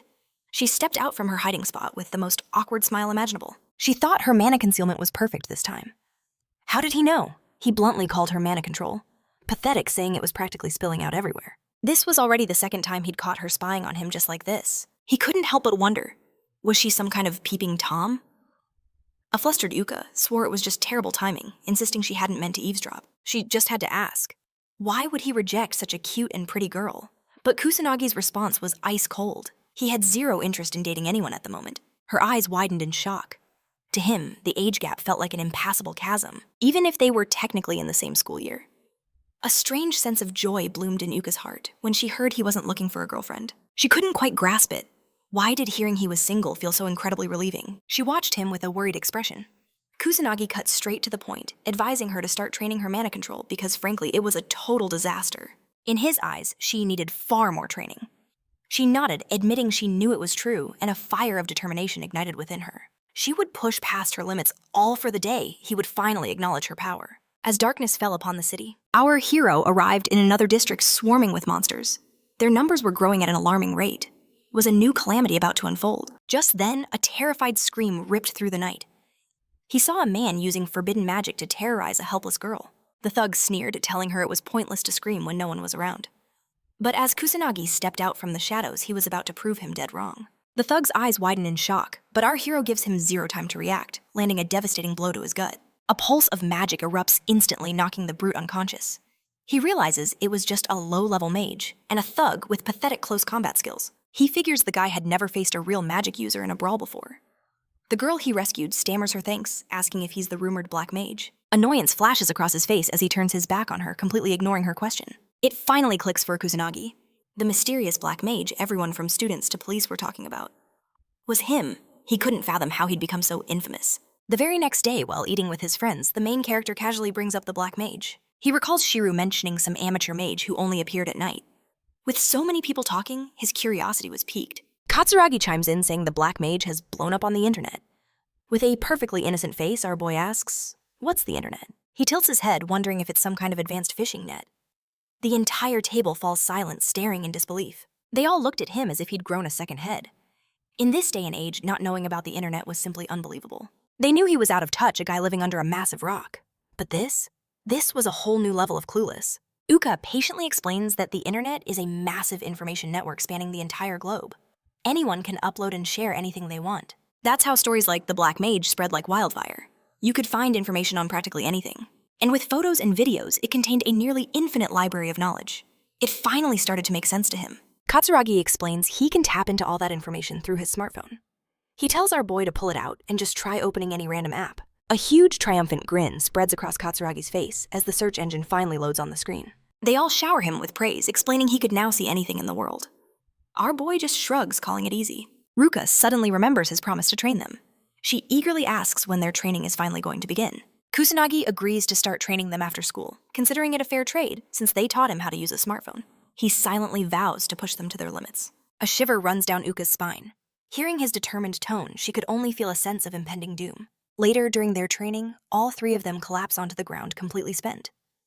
Kusanagi looks down, disappointed they were wiped out before the warm-up was even over. He demands they train as if every second could be their last.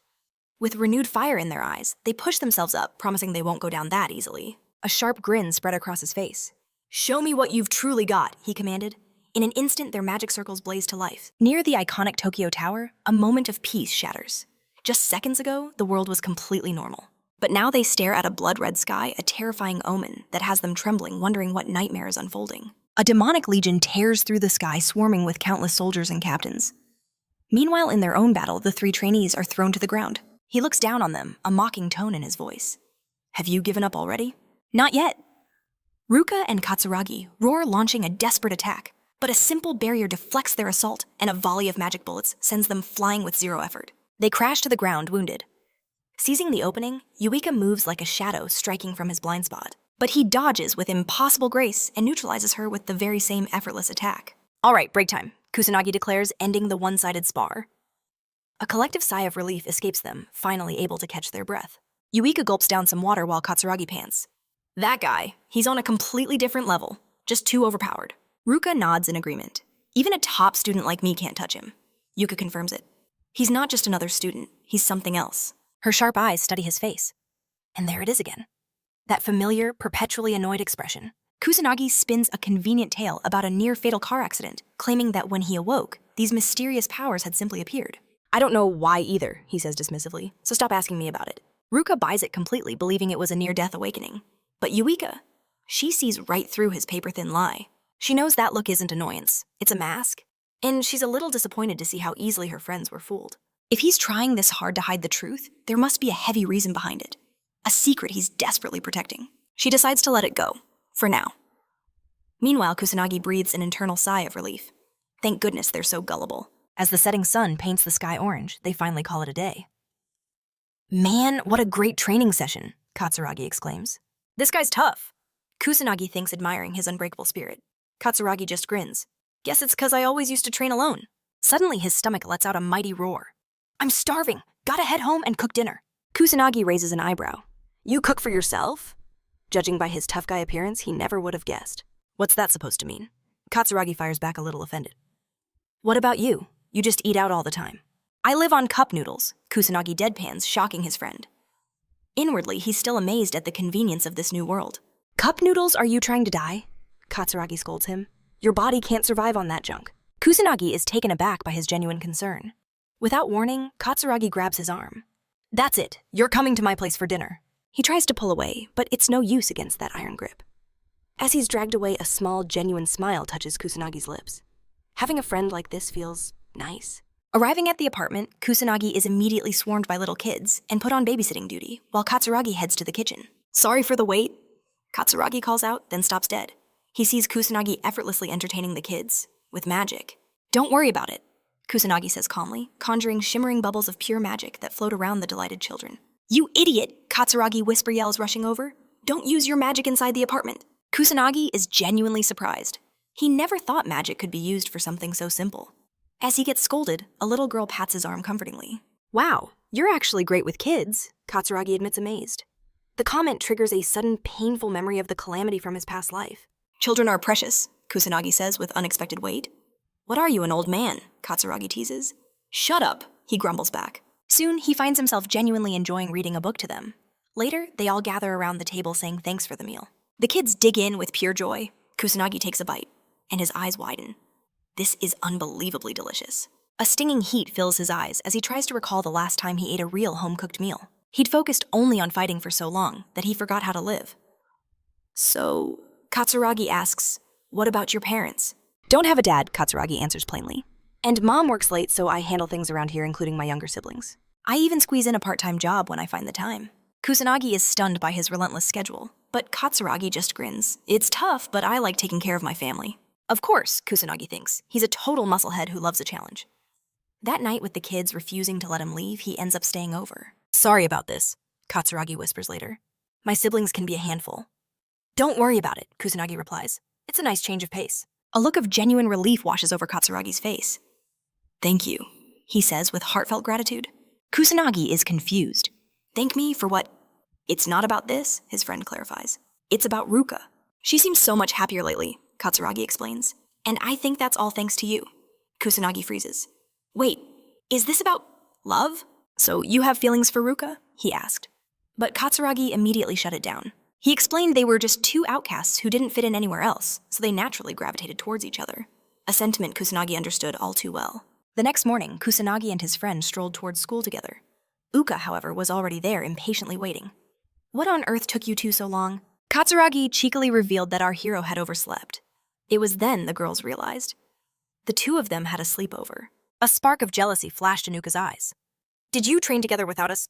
Kusanagi just wondered when this group dynamic had become so natural, and he had to admit a part of him was enjoying it. But that peaceful moment was shattered when Shido and Sonata appeared. Kusanagi, Shido began, we need a moment of your time. A flash of annoyance crossed our hero's face.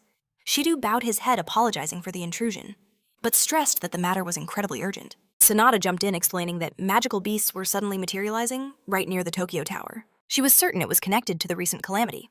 and so they came to formally request Kusanagi's cooperation. He tried to brush them off, insisting he was just a student.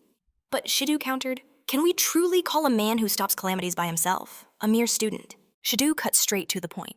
"This situation is beyond the police's capabilities. We need your power." Kusanagi raised an eyebrow. "Are you really allowed to be revealing this kind of information to me?" "We have no other choice," Shidu confessed, his voice heavy. "We are completely cornered." He formally asked for the protagonist's help in facing this new monstrous threat. Kusanagi let out a deep sigh and finally agreed. So much for his quiet life. It seemed trouble was determined to find him no matter what. Shidu promised him proper compensation for his efforts and assured him that the academy would be kept out of it completely. That's when Yuka and her friends stepped forward, their eyes filled with determination. "We can provide support from the rear," Ruka declared, and Katsuragi nodded in agreement. Shidu thanked them for their bravery, but firmly refused their offer. "I'm sorry, but that's out of the question." Ruka tried to argue, but Shidu's resolve was like steel. Being top of your class is one thing, but this is a real battlefield. He then delivered this final blow. "Are any of you even close to Kusanagi's level?" A crushing silence fell over them as they stared at the ground, utterly defeated. Shidu advised them to head to the academy for their own safety, then turned to Kusanagi. "Please come with me." As he walked away, our hero hoped his friends would one day reach his level. That thought alone ignited a new fire within them. "We will," they declared in unison. Meanwhile, at police headquarters, Kusanagi was thrown into the middle of a war council. An officer explained the grim situation. Hundreds of magical beasts were swarming Tokyo Tower. They had to move now before civilians got caught in the crossfire. However, he announced, "We have a student on our side, one who played a decisive role in the recent calamity at the Magic Academy." He gestured towards the protagonist. "If you would please stand." As Kusanagi rose to his feet, whispers and murmurs spread through the room. "What's a literal kid doing in a place like this?" one of them sneered. Another officer leaned over and replied, "That's the one who supposedly took out the demon captain all by himself." "That's a load of bull," the first man scoffed. Nearby, Sonata's face burned with embarrassment. Shidu's voice cut through the tension. "It's the absolute truth. This student stopped the calamity and defeated the demon captain alone." He looked everyone in the eye. "I give you my word because I witnessed it firsthand. There is no one in this room," he declared, "who can match his power level. Since he was at the center of the first calamity in 50 years, having him cooperate with us is our best strategic option." His message was clear. "I expect all of you to treat him as a partner, not as a child." But the looks of doubt remained. To them, he was just some high and mighty student in a room filled with hardened professionals. The leader slammed his fist on the table. "Our objective remains the same. Move out immediately and annihilate every last monster." As the room cleared out, Shidu approached Kusanagi and apologized for the hostile reception he'd received. Kusanagi simply shrugged it off. "It's fine. My arrival just put them on edge." Shidu was stunned by his maturity, and his gaze shifted to a worried Sonata. She was sobbing softly. "I'm sorry," she whispered. "I was too terrified to stand up for you." Kusanagi offered her a small reassuring smile. "Don't worry about it. I really don't care what a few grumpy men have to say about me." Her tears turned into a smile. "You're a truly wonderful person." As they drove towards the tower, Kusanagi's tone became serious. "What's our approximate combat strength?" The officer in the driver's seat answered, "We have 80 mages deployed, but only a few are high rank. The rest are all mid-tier." Our hero knew what that meant. Mid-ranks could use level 2 magic, while high ranks could barely manage level 3. Shidu admitted, "It's a pitiful force, I know. But among them, you are the strongest mage capable of level 4 synthesis magic." Kusanagi considered this. "So do we have a plan of attack?" Shidu looked at him grimly. "This won't be a battle of strategy. It's going to be a pure chaotic magic war. Demon soldiers and magical beasts." He sneered, "That's child's play." But a demon captain, that's a different beast entirely. They possess cunning intellect and devastating power, requiring a real strategy. Shidu scoffed at the plan, doubting it could even be called a strategy. Kusanagi scanned their gear. "Where is all the special equipment for fighting monsters?" he asked. The policeman just shook his head grimly. "We don't have anything that can stand against magic. That's why we just wear tactical gear. Anything that lets us move fast in a fight." The protagonist frowned, remembering the past. "We used to have anti-beast equipment, but Shidu shot that down. That's ancient history. It's incredibly rare now. Only the noble mages possess gear like that anymore." Kusanagi was stunned. In his time, such equipment was standard for everyone. He knew the age of peace had caused magic and mages to decline. But for things to change this drastically, it was absurd. He desperately wanted to know what happened over the past 50 years. Shidu watched his face, trying to read his thoughts. Just then, they finally arrived at the Tokyo Tower. Kusanagi could feel it. This wasn't a full-blown calamity yet, but the sheer number of monsters was completely abnormal. Something was wrong. Even the arrogant cops from before were speechless. The reports had mentioned nothing about a horde this massive. And then their eyes widened in horror as they spotted a demon captain among the swarm. All their courage shattered instantly. This is out of our hands. We need to call in the special organizations or the noble mages. Shidu gritted his teeth. I already called for backup, but they won't make it in time. The number of beasts is exploding. Illegal mage activity is on the rise. The entire organization is overwhelmed. The officers paled. You mean we have to face those monsters by ourselves? It's a suicide mission, they cried, backing away. With no other choice, Shidu swallowed his pride and turned to the protagonist. He asked, his voice strained, Can they be defeated? Our hero's answer was simple and firm. Yes. The trash talkers couldn't believe their ears. How could some random brat possibly win against an entire army of monsters? But Kusanagi's eyes were fixed on the sky. Something feels strange. As the monsters grew agitated, the heavens above them suddenly bled into a deep, ominous crimson. Sanada and the other officers felt a chill run down their spines. No way! A calamity is starting. Shidu grabbed his communicator, his voice urgent. To all units, this is headquarters. A calamity has appeared over all of Japan. As the beasts began their assault on helpless civilians, Shidu repeated his grave warning. A calamity has occurred.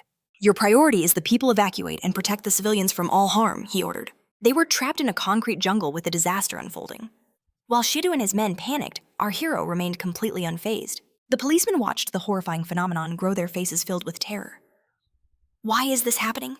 The protagonist knew a calamity should be a natural event, but he could feel it. This one was being generated by the magical beasts themselves. He had no idea how they were doing it. Did they learn a new terrifying trick in the last 50 years? Shidu's men were at their breaking point. We can't fight a losing battle with no backup. We have to fall back. The calamity began to spread, and the horde of beasts charged toward the city straight for the civilians. The policemen began to argue. We have to stop them! Those people will be slaughtered, one shouted. But another yelled back in fear, It's suicide, we can't possibly win. Someone muttered that the police had become pathetic, enraging the cowardly officer. It's impossible to win against so many, he screamed. Just then, Kusanagi leaped off the building saying, Oh, we can definitely win. With a confident smirk, he summoned glowing magic circles under his feet, propelling himself toward the monstrous swarm. He landed right in the heart of the horde. As 1,000 monster eyes locked onto him, they let out a unified roar and charged. Kid, run! You're going to get yourself killed, the police yelled. But Kusanagi simply invoked his magic. Thirdle magic wind cutter, leaving everyone speechless. In an instant, the monsters were torn to shreds, but a few demon soldiers powered through the attack. They unleashed a barrage of attacks on our boy, but every single one shattered against his flawless barrier. Seeing how effective the shield was, he decided to cast another one, protecting the bystanders from the chaos of the calamity. As he carved through monster after monster, Shidu watched in utter disbelief. Using several magic attributes at once, that should be impossible. He realized there was only one person capable of such a feat. It must be Kusanagi, he roared. All units move forward, follow him. Inspired Sanada charged ahead, determined to provide backup. The other officers trembled in terror, but with no room to retreat, they steeled their resolve and charged into the battlefield. The desperate fight against the monsters had begun. Our protagonist was actually surprised by their fighting spirit. Just then, a menacing aura erupted from the horde. A demon captain had arrived. An officer spotted it, and his face went pale with despair. Only a legendary class mage could ever hope to defeat such a monstrosity. Kusanagi calmly summoned his water serpent once more, assuring the men they could leave the demon captain to him while they handled the remaining beasts. In mere seconds, he completely annihilated the demon captain, leaving everyone stunned. The officers could only whisper in awe of his overwhelming power. Shido roared, ordering everyone to keep fighting until the true boss monster revealed itself. He commanded them to handle the horde, while Kusanagi would take care of the captain, and any other threat that dared to appear. As our main character cut through the monsters, his mind flashed back 60 years, to the day the world was first plunged into chaos, the first calamity. First, after that catastrophe, these disasters became commonplace, appearing again and again, relentlessly tearing the world apart. He refused to let the tragedy of 60 years ago repeat itself, knowing this calamity would spread across the globe if left unchecked. He was glad to be here, determined to be the one who stopped this disaster from destroying humanity. Suddenly, a demon soldier lunged at Sanada, but our hero intervened, instantly vaporizing it. Her mind reeled. It was just like that night. Are you hurt? He asked, his voice steady. Sanada thanked him as she tried to stand. He realized it too. The situation was identical to before. A cold dread washed over him as he wondered, did she figure it out? But Sanada was lost in her own thoughts. Why would he become the Black Mage? She wondered about the true depths of his power, but bit her tongue, afraid he'd hate her for asking strange questions. A blush crept up her cheeks as she tried to stop her racing heart. He was just a student after all. Another demon attacked, but Kusanagi was already moving, shielding her from harm. You need to be more careful, he advised. She apologized profusely. He simply told her to stay by his side where he could protect her. He noticed she had no talent for combat magic.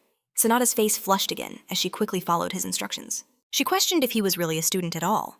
He sounded more like a seasoned adult than she did. Without warning, a crushing pressure descended upon the battlefield.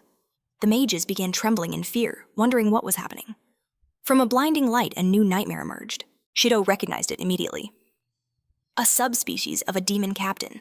He couldn't understand why such a high-ranking demon would appear now. In that instant, the policemen knew their victory was impossible. They believed not even the famed mage nobles could win against such a foe. And yet Kusanagi stepped forward. They tried to stop him, certain he would be killed no matter how strong he was. But Kusanagi simply replied, "I will win." Hearing his absolute confidence, their trembling ceased. Sonata could only clasp her hands and pray for his victory. Shido knew Kusanagi's power rivaled that of the nobles, so there was a chance he could actually defeat this subspecies as well. As the monster came face to face with our hero Shido, grinned in anticipation. He was about to witness Kusanagi's true unbridled strength. Shido roared, "Give it everything you've got until that thing is dead." Kusanagi confronted the new demon lord. It attacked, throwing a torrent of fire magic at him. The police couldn't believe the monster's power, watching it obliterate the landscape with just level 1 magic. But our boy stood amidst the inferno without a single scratch. The monster was bewildered. "What are you?" it hissed. Kusanagi simply answered, "I'm just a student," as he summoned his magnificent water serpent once again. The demon lord roared, determined to erase him from existence, unleashing a colossal fire serpent of its own. The officers recognized it as level 6 magic, and all hope vanished. Kusanagi knew that if he simply avoided the attack or blocked it with his magic, his allies would be engulfed in the resulting explosion. He had to find another way. Suddenly, all the remaining beasts began to swarm him at once. The police were stunned by the coordinated assault, and as every monster attacked Kusanagi, Sonata screamed out a warning. But he remained completely unfazed. His water attribute effortlessly devoured the fire serpent, while non-attribute shields materialized to block every other attack. A cleansing rain began to fall upon the battlefield. Our protagonist looked almost underwhelmed, realizing it was already over. Shido's jaw dropped, unable to comprehend the absolute power on display. Sonata was completely lost, unable to process what had just happened. Shido, still in shock, clutched his head, witnessing the impossible. Only a mage noble should be able to use level 6 magic, an advanced technique on the same level as remote activation. "Did Kusanagi really do all that?" Sonata stammered. Shido then pointed out something even more unbelievable that he had just seen. Our main character had just used a second type of magic, at the exact same time he was fighting the demon lord.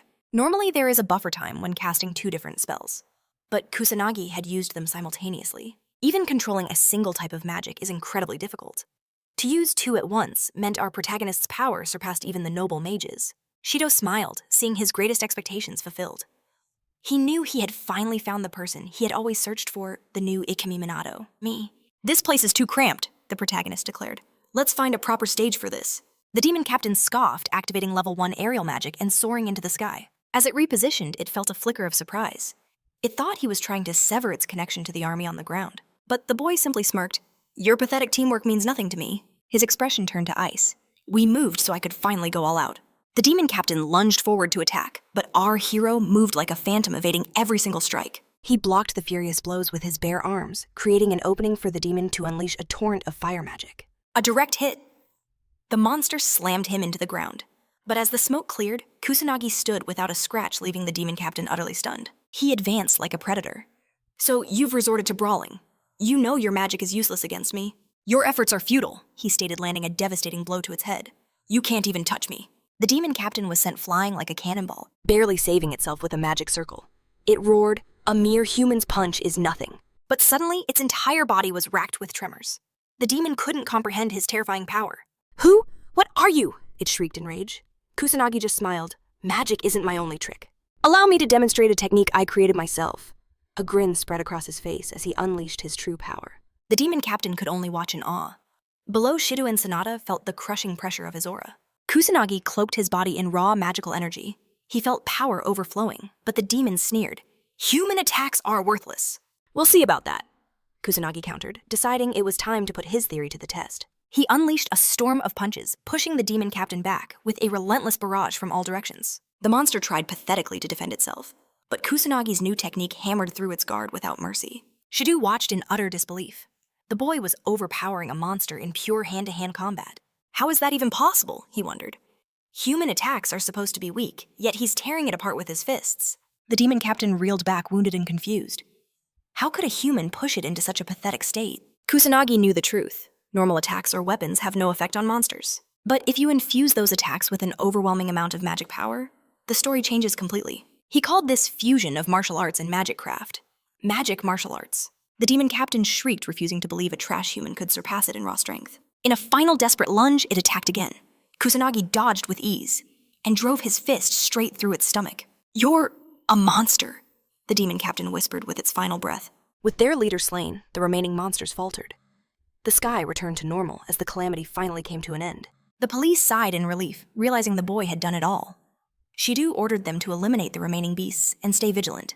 Kusanagi descended slowly with a smile, deciding to leave the cleanup to the professionals. He thought to himself that it had been ages since he'd used magic martial arts, which was why he felt a little rusty. When he landed, a crowd of officers was waiting. Shidu stepped forward to thank him for single-handedly defeating the demon captain and ending the calamity. Their gratitude for his cooperation was immeasurable. The entire police department honored Kusanagi with a salute of deepest respect. After this incident, calamities began appearing all over the globe.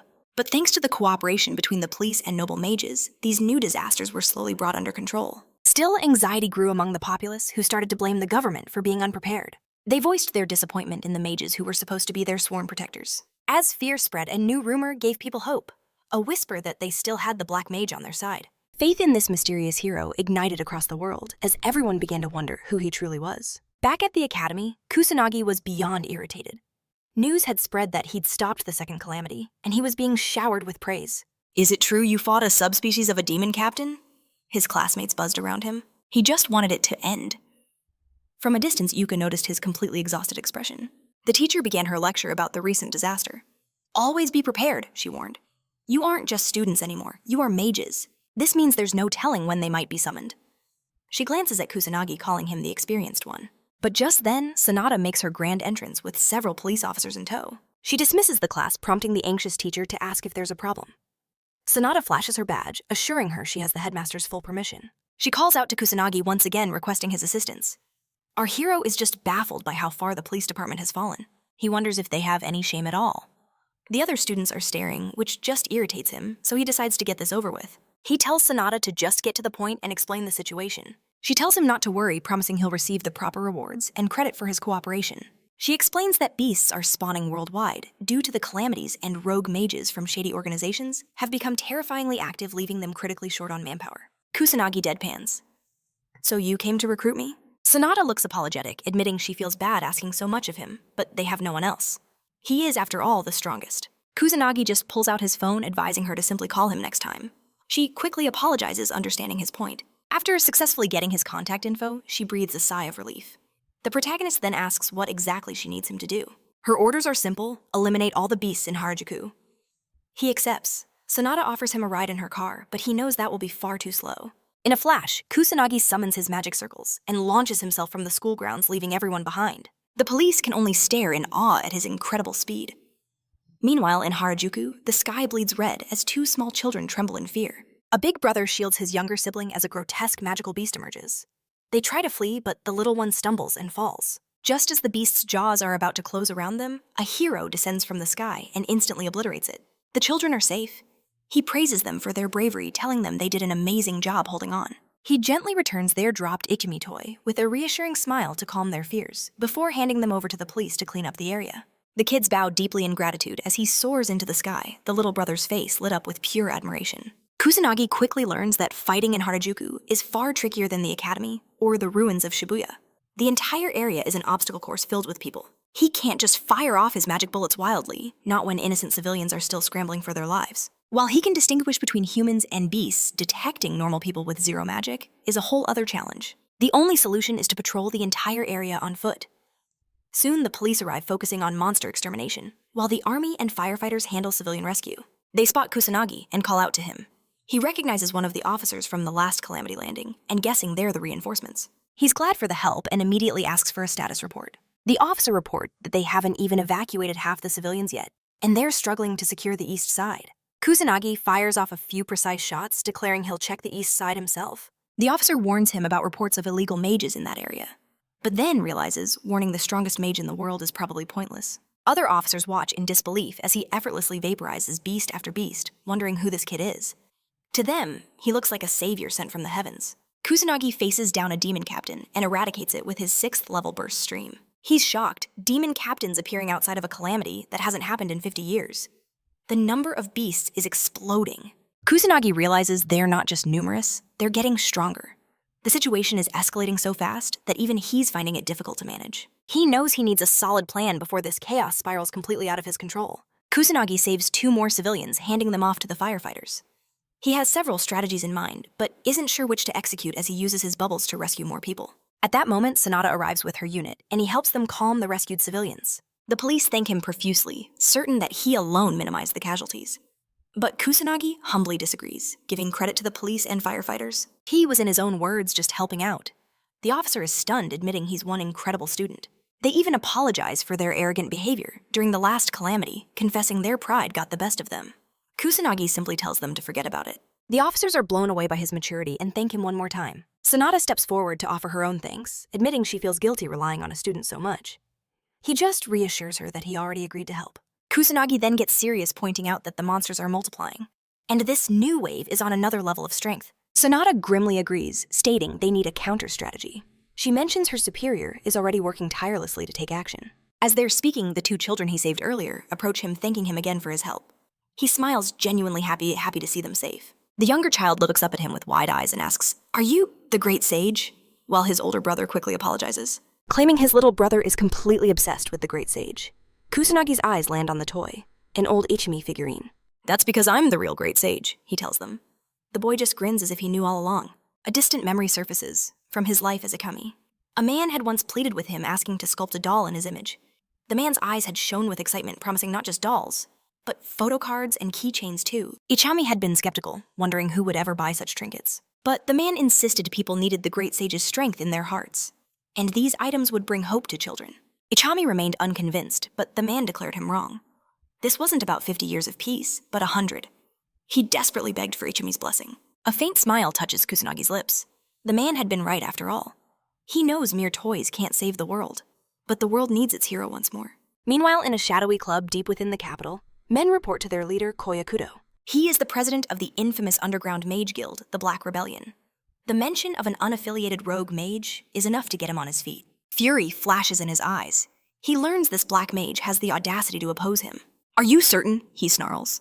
The terrified subordinate confirms it's true. Koya gives a chilling order. Find the black mage's identity, using military force if they must. "Do we have permission to eliminate him?" The voice belongs to the executive manager, Kagashuji. Koya smirks. "Only after you've had your fun torturing him." A wicked, excited grin spreads across Kaga's face. Back with the group? Ruka suddenly asks Kusanagi about his magic power level. Uka chimes in, admitting she's been dying to know. She throws out a wild guess. 100,000, maybe even 500,000. For a monster like him, it seemed possible. Kusanagi calmly replies, "It's 9,990,000. His face is completely blank. For a moment, everyone is stunned into silence. Uka is the first to snap out of it, refusing to believe him, and Katsuragi immediately backs her up. Ruka points out that even the legendary Ikami's power was around 1 million, so there's no way Kusanagi's could be that high. This is news to Kusanagi. They quickly explain that 1 million is considered the absolute peak for a reason. They can't believe he doesn't know something so basic. He starts to wonder if his power is only 1,000 then. He tries to look it up on the internet, but just gets more confused. With a helpless smile, he admits he has no idea how to use a phone. Deciding it's too much trouble, he gives up. Just then, a call comes in from Shido. Our hero asks what's up, and Shido apologizes for the intrusion, asking if he has a moment. Kusanagi tells him it's fine. The policeman then asks if his friends are with him. Kusanagi confirms they're all there. Shido makes a request. "Could you put me on speaker?" Kusanagi is utterly clueless, so Uka has to help him. Once it's on, the policeman gets straight to the point. The number of monsters and calamities is skyrocketing. Because of this, he's forming a specialized unit, to be known as the Special Magic Team. And he wants Kusanagi to be its leader. Uka is floored. She can't believe her friend is being offered such a prestigious role. It's a title most mages would kill to have. She's sure he'll accept in a heartbeat. But to her absolute shock, Kusanagi flat out refuses the offer. Why? Uka demands, her anger flaring up. The policeman quickly asks them to hear him out first. Kusanagi wonders why she's so worked up on his behalf, but agrees to listen. Shido explains that with so many disasters, the police force is stretched to its breaking point. The monsters are evolving, getting stronger, and they just can't keep up anymore. He knows Kusanagi understands the situation, and he does. It's because the mages of this era have pathetically low magic levels. It makes him wonder, what happened to the noble houses? Shido explains that the heads of the Mizuha Homer and Kai families are all stuck at an overseas conference. The only one left is unavailable for a host of suspicious reasons. It dawns on Kusanagi that he's never even met Uka's parents. She confirms they're still away at those same meetings. Shido outlines his plan. The special squad will be made up of police officers and a few elite students from the academy. He specifically nominates Ruka and Katsuragi to be the student members of this new team. He promises to handle all the tedious paperwork and negotiations himself. All they need to do is focus on one thing getting stronger and leading the police mages into battle. Plus, there would be generous rewards and a massive boost to their school credits, guaranteeing them top-tier employment after graduation. Shido's voice turns desperate, practically begging him to accept the captain's role. He pleads for our hero's help. Kusanagi lets out a sigh of annoyance, but finally agrees to do it. Shido can hardly believe his ear's relief washing over him. The others immediately agree as well. Ruka declares she won't let Kusanagi carry this burden alone. And Katsuragi? He just grins, ready for a real challenge. Although still hesitant, Kusanagi accepts, seeing this as a chance to train a new generation of mages. At the same time, news channels are ablaze with criticism, aimed squarely at the noble Fucus family. Not only did they abandon their posts during a school crisis, their response to the monster's subjugation efforts has been unforgivably slow. Model. The nobleman scoffs at the news, mocking the reporter's foolishness, as if noble mages were gods who could solve anything. A knock at the door interrupts his thoughts. He grants permission, and his butler enters holding a document from the Metropolitan Police. The nobleman's eyes scan the report detailing the establishment of a new special magic team. He sneers, calling it a pathetic joke, a classic case of useless people creating unnecessary work for themselves. Still, a flicker of an idea crosses his mind. This farce might be useful for quieting the public.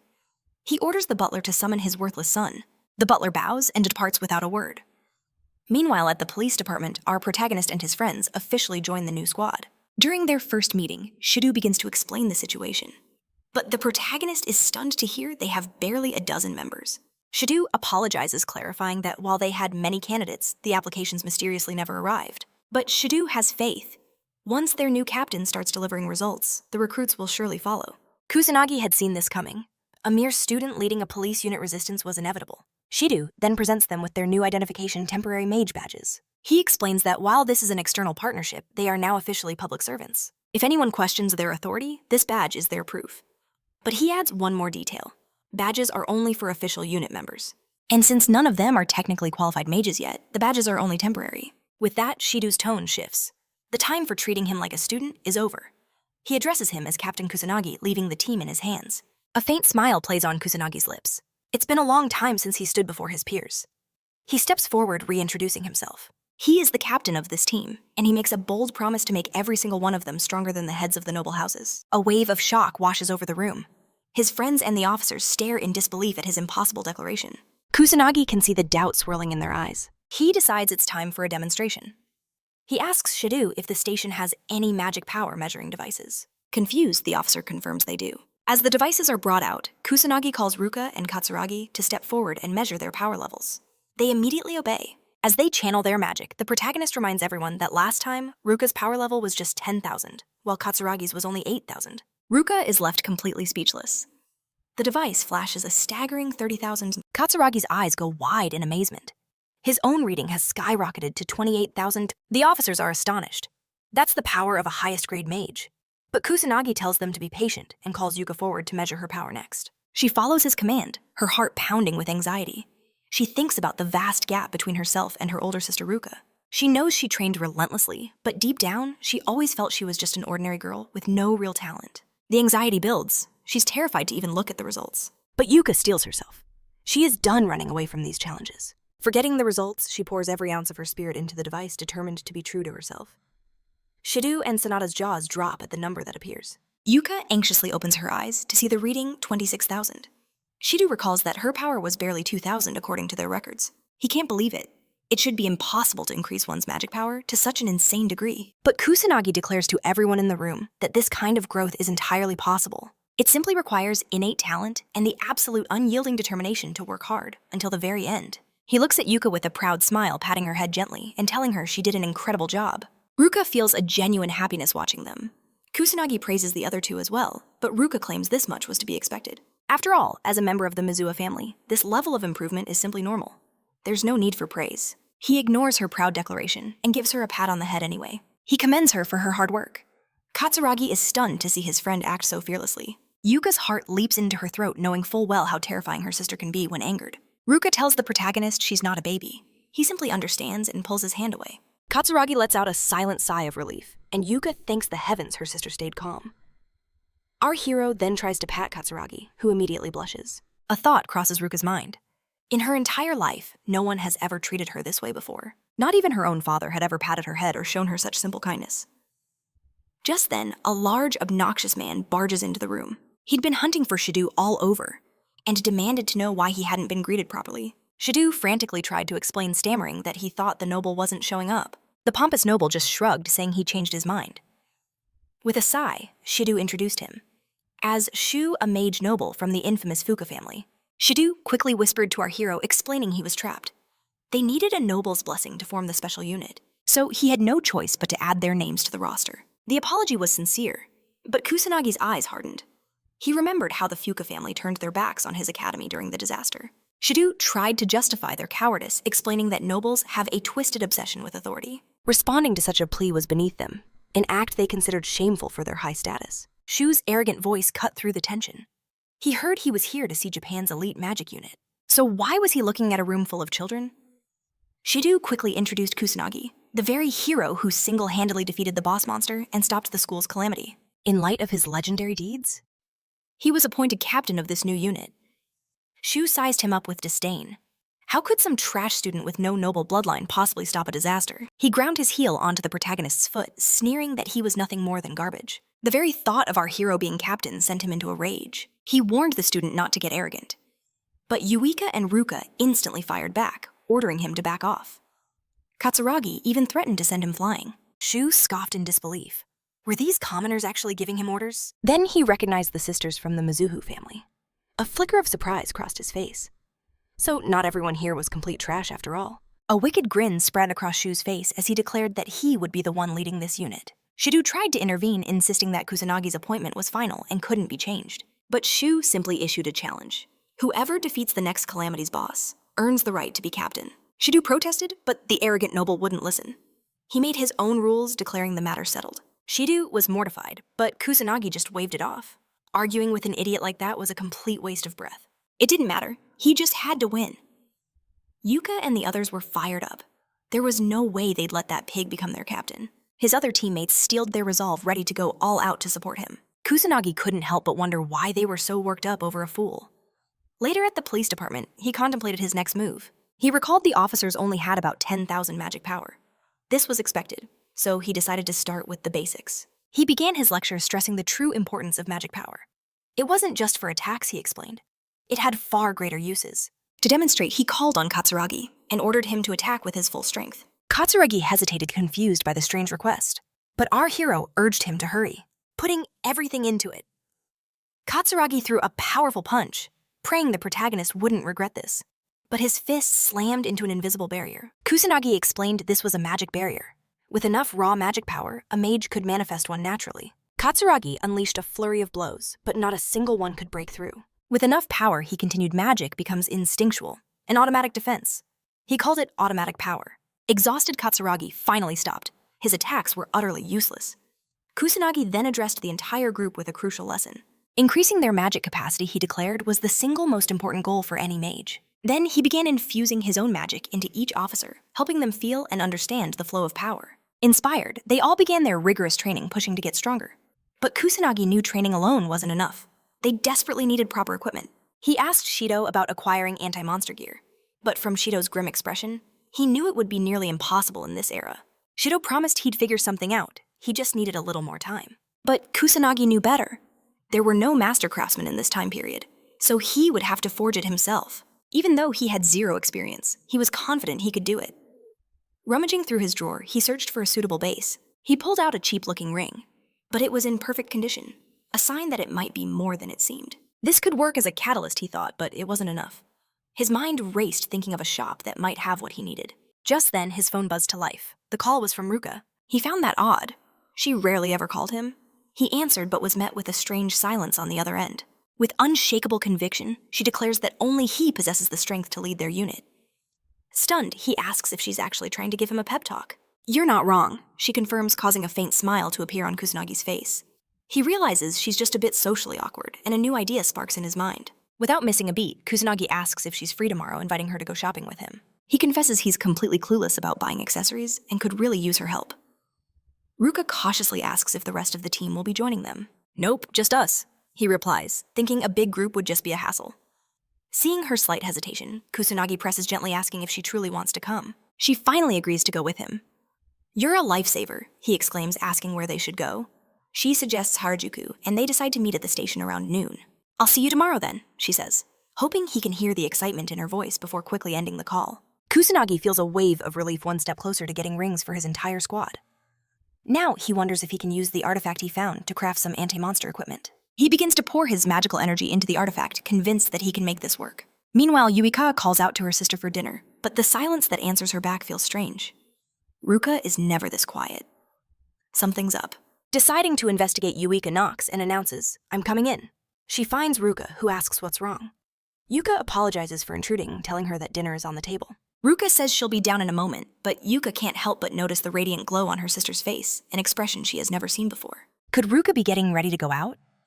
A date, perhaps? With our main character, the next day, Kusanagi arrives right on time at Harajuku Station, hiding behind a pillar. Yuika has initiated her secret surveillance mission. She tries to blend in, hoping her disguise is enough to keep him from spotting her. A pang of guilt hits her for spying on them like this. In her heart, she whispers an apology. Just then, Ruka appears in a stunning dress that turns every head on the street. She walks up to our boy, asking if he's been waiting long. He just smiles, saying he only just arrived. A group of guys nearby can't take their eyes off her. "She's gorgeous," one whispers, assuming the guy she's with must be her boyfriend. Jealousy flickers in their eyes, while Yuika's jaw drops. Her sister and Kusanagi are really on a date. Ruka, oblivious, asks him what he's looking to buy. "I'm looking for a ring," Kusanagi states plainly. Ruka's eyes light up, asking if it's a gift. He nods, adding that he actually needs to buy several of them. Ruka is floored. Does he have that many girlfriends? He answers yes, prompting her to remind him that Japan isn't exactly a country that practices polygamy. He just assures her he's well aware of that fact. Ruka, still processing, advises him that if he's buying in bulk, he should probably look for cheaper options. Suddenly, an idea hits her. "I know the perfect place," she declares, and he happily lets her take the lead. They hop from shop to shop, all while Yuika tails them from a safe distance. After hours of searching, Ruka sighs, admitting it's tough to find rings that are durable, affordable, and simple. Kusanagi groans in frustration. Every time they think they've found the one, there's always some flaw that ruins it. He examines another ring, but one glance at the price tag tells him it's way out of his budget. From afar, Yuika sips her drink, trying desperately to figure out what they could be talking about so seriously. A knot of jealousy tightens in her stomach, seeing them standing so close. Just then, a shop manager approaches the pair with a warm smile, asking if they need help. If you're looking for a present for your lovely girlfriend, she offers, "I have just the thing." Kusanagi opens his mouth to correct her, but Ruka beats him to it. "I'm not his girlfriend," she blurts out, her face turning crimson as she quickly walks away in embarrassment. Kusanagi calls out, trying to stop her, feeling a surge of annoyance at the whole situation. After they finally find a place to sit, Kusanagi lets out a deep sigh, confessing how wiped out he is from all the walking. "Especially in a crazy, packed place like this," he adds. He just can't seem to find the right rings and starts to wonder if his standards are too high. That's when Kusanagi finally notices the heartbroken expression shadowing Ruka's face. She quietly admits she's terrible at showing affection, well aware that he already knows about her trash personality. "You're not wrong," he agrees bluntly.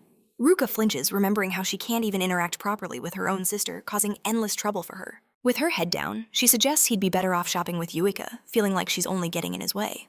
"That's not true," he says, his voice firm. "I saw you. You researched all of these stores before we even came here." He points out how she carefully considered every option, taking his problem more seriously than he did himself. With a warm, genuine smile, he assures her, "You've been a massive help." In that instant, Ruka's cheeks flush with color and the weight on her heart lifts. Yuika watches from her hiding spot, her heart aching. She's never seen her sister look so happy, so vulnerable.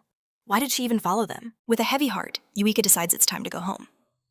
A few hours later, Kusanagi emerges from the mall, beaming with success. He finally found the perfect rings. Ruka, however, is still hung up on one thing. "I still don't get why you needed 5 of them," she says. He simply replies that he needed one for each of his partners. Ruka nods, concluding his partners must be incredibly lucky. "They'll be so happy," she says, "especially since you spent so much time choosing them." "Oh, this isn't for that," he clarifies. "It's for the unit's equipment." Ruka freezes, completely baffled, until the realization finally dawns on her. He turns to her, his eyes full of sincerity, and gives her a proper heartfelt thank you for everything she did for him today. Ruka brushes it off, just glad she could be of help. He insists on repaying her for her efforts, but she gently assures him there's no need. That's when he pulls out the ring from before and asks for her hand. A blush creeps onto her cheeks as she asks what he's doing. He takes her hand and reveals this is the very first special ring he ever forged himself. He smiles, hoping she will cherish it. Ruka is overjoyed, but quickly turns to leave. He tries to call her back, but she flees without a word. He wanted to explain the secrets of the anti-mon equipment, but decides it will have to wait for another time. But as she walks away, Ruka suddenly freezes her eyes locked on the ring. She clutches her hand to her chest, admiring its glow as her face burns a bright crimson. The next day, Kusanagi announces that the new anti-equipment is ready for distribution. As Sanada and the other officers put them on, they feel a sudden surge of magical energy. They're in awe, holding real magical equipment for the first time. He explains these are called anti-mon rings, each one imbued with powerful wind magic. By channeling their own magic into the rings, they can unleash wind spells up to level 1. Shido's mind is absolutely blown. He immediately questions how their leader got his hands on such a legendary item. Kusanagi calmly reveals that he made them himself. Shido finds this impossible to believe, since master craftsmen capable of such feats barely exist anymore. He is utterly astonished to find out their leader can forge such treasures with ease. He has to admit it, Kusanagi never ceases to amaze him. Meanwhile, Uka notices her sister didn't take a ring, only to see Ruka is already wearing one she's never seen before. Uka instantly connects the ring to their date, and a wave of anxiety hits her, as she wonders what really happened after she left them alone. Kusanagi then shifts the topic, pointing out their lack of proper transportation. He declares that cars are too slow and unreliable for their missions. Shido can't help but agree, since they always arrive late to every incident. Kusanagi then demonstrates how to use the wind magic spell, Aerial, using the anti-mon equipment, promising it will revolutionize their ability to move. He explains that its power isn't meant for attacking monsters, but with it they can fly. He guides them, telling them to visualize jumping into the air, as Aerial is a spell of both flight and acceleration. In an instant, Sanada and Shido are soaring through the air, using the special rings. Kusanagi then spots Uka already flying gracefully. He praises her for her skill, but she humbly replies that this much is expected, given her long training in magic manipulation. She stares at the protagonist, but a sudden pang of guilt washes over her for spying on her sister earlier. Kusanagi notices her sudden change in expression and becomes confused. He approaches Yuika, saying he has something important to ask her. He wants to know if she's aware of the legendary figure Ichami Minato. Yuika's eyes light up, revealing he is the person she reveres the most. Kusanagi asks about Ichami's power level, and she confirms it was around 1 million. He was a master of countless spells who tragically died fighting the demon god during the Great Calamity. Kusanagi asks what happened after his death. She explains that most great mages perished alongside him, and her own noble ancestors were the ones who worked to rebuild society. The Mizuha family, she proudly states, played a central role in everything. She continues with a proud expression, sharing that almost no deity or documents survived by the time the last calamity had finally ended. Because of this massive loss, the entire study of magic had to be rebuilt from zero. Kusanagi knows the death rate for mages was incredibly high back then, but he also remembers leaving behind countless books of knowledge. He specifically stored information about magic in different places to prepare for the future. He can't understand why modern-day magic is so flawed and full of errors. The power level of mages these days is astonishingly low. A chilling thought creeps into his mind. Could someone be orchestrating all of this? Yuka notices him zoning out and asks if he's okay, and he quickly assures her it's nothing. She tells him that if something is worrying him, he shouldn't hesitate to share it with her. She knows she might not be very useful, but still insists he ask for her help. Kusanagi thanks her for her kindness, calling her a big help. He knows she would keep his secrets, but the truth about the black mages is a burden too dangerous to share. There is a very real possibility she would get into serious trouble if he involved her, so he decides he can never bring it up. Besides, she might just lose consciousness if she found out he was the legendary Ichami Minato himself. But Uka misinterprets his silence, assuming he is hiding things because she is not reliable enough. A fire ignites within her soul. She decides to get stronger so she can one day be truly useful to Kusanagi. She becomes absolutely determined to do her best. 1 week later, Kusanagi orders everyone to get ready and fire. Sanada is now able to cast the level 2 holy magic spell Holy Crest. Shido is now capable of using level 3 magic, while Katsuragi and the Mizuha sisters can unleash devastating level 4 magic. Kusanagi feels a surge of pride, seeing how much stronger everyone has become. Even Sanada, who couldn't use offensive magic before, can now unleash powerful attack spells. But what truly astonished him was the incredible compatibility between the Mizuha sisters. Most people would simply call it a natural bond, since they were family. Together, Yuka and Ruka unleashed a maelstrom of level 4 magic, obliterating the training grounds. A dark memory flashed in Yuka's mind, but a triumphant smile quickly replaced it. She had finally earned her sister's respect. Kusanagi praised their hard work, but gave them a sharp warning. Don't get lazy just because your magic levels are higher. A number doesn't mean you've truly mastered your power. To prove his point, he gave Ruka an order. Hit me with a level 4 magic spell. Understanding his intent, she obeyed. A devastating level 4 attack surged forward, but Kusanagi met it with a simple level 1 earth spell. As the two forces collided, Jaws dropped in disbelief. The level 1 magic had completely neutralized the level 4 assault. He explained that levels only dictate the amount of magic power one can wield. It doesn't mean higher level magic is inherently stronger. Even a level 1 spell infused with a mage's maximum power can effortlessly shatter a level 4 attack. The attributes of magic matter too, he continued. Water will always be weak to earth. You must escape the trap of judging power by levels alone. He explained they needed to truly understand their magic power and master the spells they already possess. If they followed his training, their strength would be absolute. They listened intently as Kusanagi reminded them that with their partners, their combined power could become even greater. Their spirits ignited. They roared with newfound motivation. But out of nowhere, that arrogant fatty reappeared looking down on them with pity. Why are you even here? Shidu demanded. Shu just shrugged, claiming he was bored, since no calamity seemed to be happening. Shidu suggested he go hunt some monsters, but Shu scoffed at the idea. Too much work. He'd rather leave that to the police, a wicked smile spreading across his face. Kusanagi's friends bristled with anger, but he remained completely unfazed. Shu, meanwhile, seemed to be hoping for disaster to strike. As if answering his wish, the sky began to bleed crimson. Yuka noticed it first. Something's wrong. A manic excitement flashed in Shu's eyes. He knew it instantly. The Calamity. It's finally here? He then declared a challenge for all to hear. The first squad to defeat the boss will become the leader of the special unit. Let the competition begin. A fire was lit in Kusanagi's squad. There was no way they were losing to that arrogant pig. Shu and his cronies immediately took to the sky on gusts of wind magic, his voice dripping with arrogance. Catch you later, losers! As he vanished, Yuka cried out that he was being unfair, but Kusanagi calmly told her, we can do the exact same thing. He gave the command. Prepare for flight. Everyone put on your headsets. As the entire team soared into the air, Kusanagi warned them. This is our first real fight as a squad. Stay cautious. Far below Shu's team was already leaving cars on the highway in their dust. He laughed, calling the drivers slow. Katsuragi gasped at their speed, and Uika couldn't fathom how that fatso could move so quickly. Kusanagi suspected they were all wind magic specialists. It would be tough for his squad to keep up. He knew he could easily overtake them alone, but that would destroy the entire purpose of fighting as a team. For now, he held back. The citizens on the ground still looked perfectly safe. Shu, however, couldn't resist taunting them, mocking them for calling themselves a special squad when they couldn't even keep up. Uka saw his sneering expression from a distance. Even though she couldn't hear his words, his contempt was crystal clear. The fatty then spotted a group of civilians and made his grand entrance, starting to blast away at nearby monsters with his lackeys. They fired blast after blast of wind magic, tearing a beast apart. The terrified civilians begged him for help, but he ignored their pleas, continuing his reckless assault. Just as his wild attack was about to engulf the innocent bystanders, our hero appeared in a flash, shielding them with a powerful barrier. With a chillingly cold expression, he demanded, "What in the hell do you think you're doing?" The noble Brad and his men were frozen solid by a primal fear that nearly shattered their composure. Shu tried to understand what was happening. He couldn't even move his arm. Kusanagi's squad arrived, making sure the civilians were all right. Uka glared at the fatso, questioning what he was trying to pull. Her voice seethed with rage. "Don't you ever drag ordinary people into a fight!" As she yelled, the immense pressure lifted, and Shu's team could finally move again. He wondered if Kusanagi had done something to his body, but then brushed it off. It had to be nothing. It's their own fault for getting in the way of a noble mage like me. Uka's eyes narrowed dangerously. Repeat that. He used his wind magic and took off with his buddies, leaving the commoner's safety entirely to Kusanagi. His only goal was to defeat the boss. As the coward fled, Kusanagi sized him up. Crushing this buffoon would take mere seconds. But then a clever plan began to form. Kusanagi ordered his squad to handle the monsters, while he personally shielded the citizens from all harm. Shidu couldn't hide his doubt. Protecting so many civilians alone, this was a suicide mission. But Kusanagi's voice was unshakable.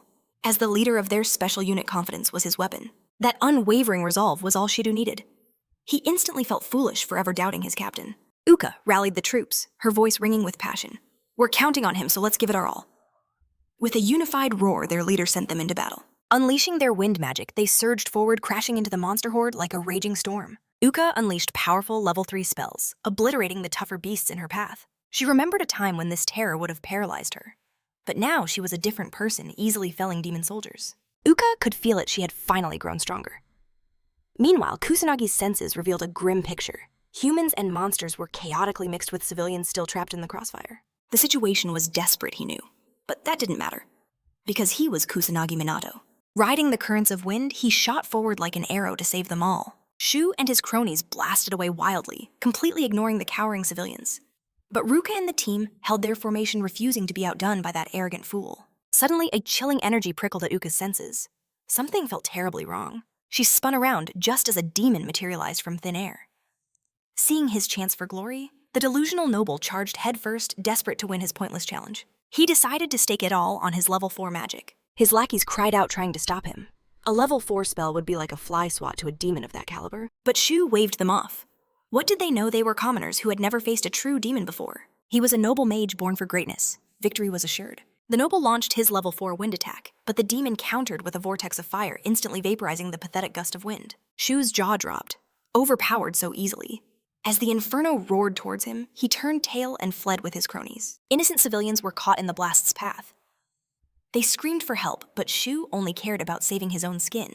In that critical moment, Kusanagi appeared, raising a massive wall of earth. His squad immediately moved to support him, shielding everyone from the flames. Kusanagi gave them a proud smile. Uka then marched toward the cowardly noble, who was just sighing in relief that he was still alive. Her expression was pure ice. "You just left those people to die," she hissed. "You only saved yourself." "It's their own fault for being too slow," he sneered. "If they get in the way of a noble mage like me, they don't deserve to live." Hearing those vile words, something inside Uka finally snapped. Her self-control vanished in a flash of pure rage, and she unleashed a slap with all her might. The noble went flying through the air. "You're a prideless, pathetic disgrace," she roared. Clutching his burning cheek, Shu sputtered, "How dare you strike a nobleman?" Uka turned her back on him in disgust. "Leave this trash behind," she commanded the others. "We have monsters to hunt." With a unified shout, they moved out, leaving Shu whining to himself, completely ignored. Kusanagi watched from afar, escorting the last of the civilians to safety. They were certainly making a racket in front of the enemy. But he smiled. They had regained their composure, and that's what mattered. His own job wasn't over yet. Kusanagi moved out again, searching for any other survivors. He had to stay on high alert. The real boss could appear at any moment. When the massive demon finally emerged, Shu and his followers dove behind a wall, finally accepting the truth.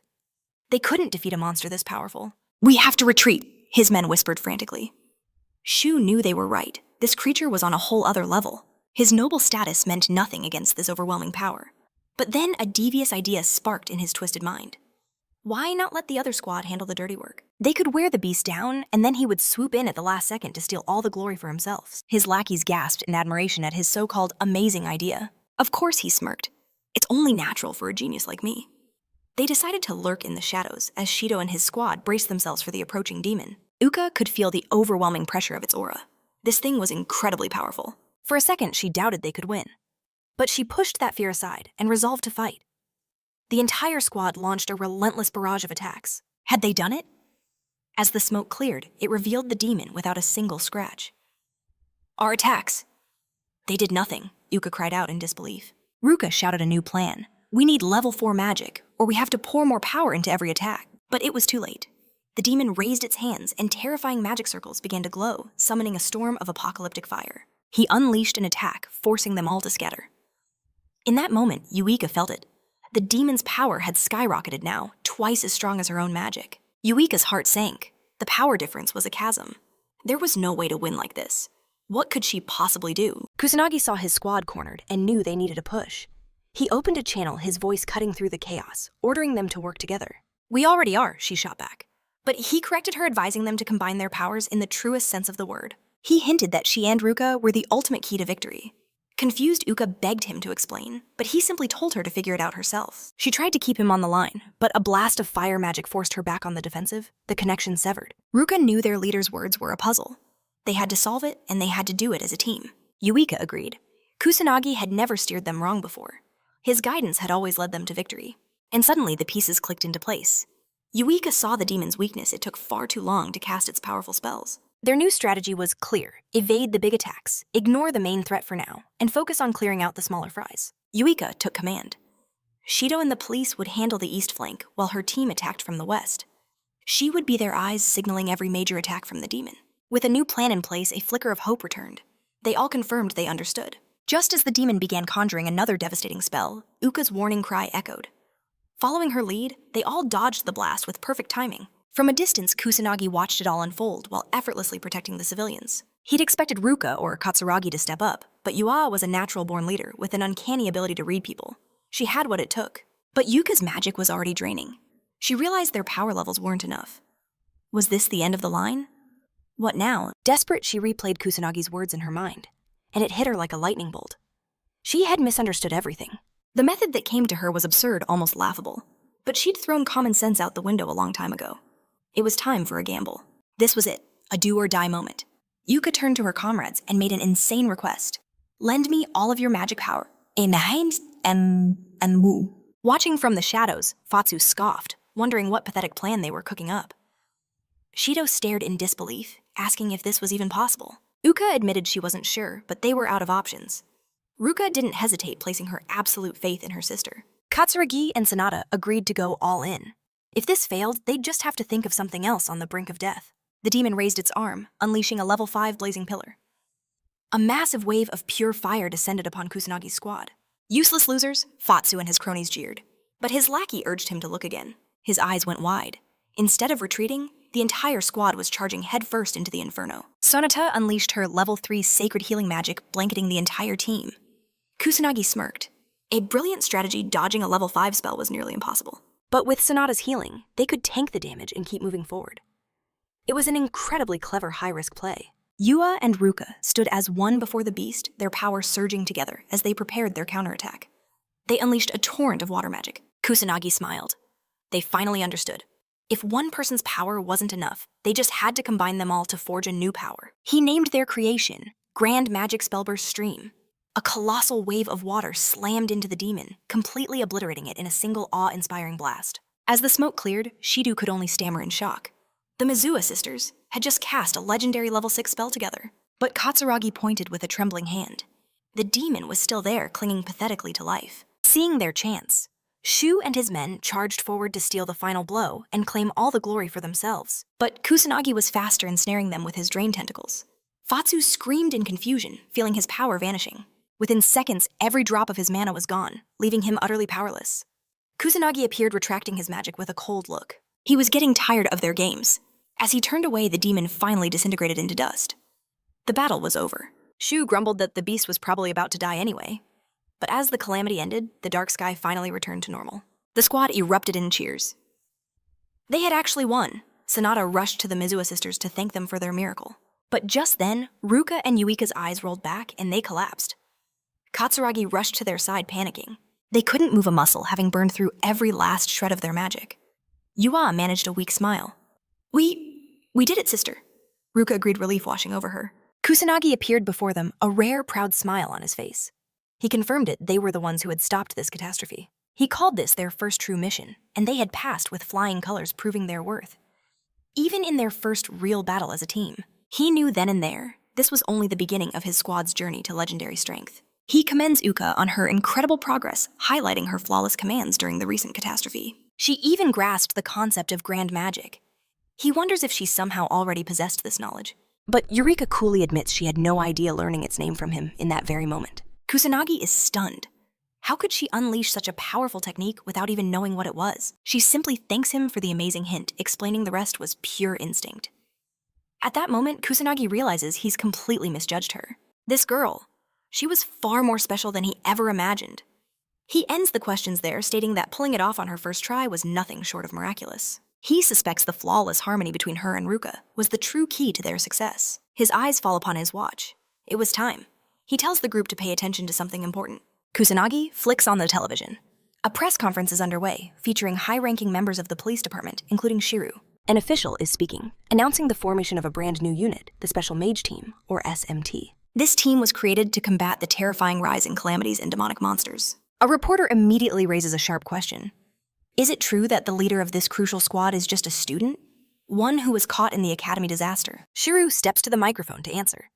He introduces himself as the proxy for the squad's leader and confirms that their commander is indeed a student. A wave of disbelief ripples through the room. Voices rise in protest against appointing a minor to such a powerful position. But Shiru fiercely defends Kusanagi, declaring he has abilities that eclipse even the so-called magic nobles. He reminds them all how those useless nobles were nowhere to be seen when disaster struck. They didn't lift a finger to help. The police were abandoned, forced to save the citizens completely on their own in a desperate struggle. Then, Shiryu declares a hero appeared. Kusanagi arrived and single-handedly saved them all.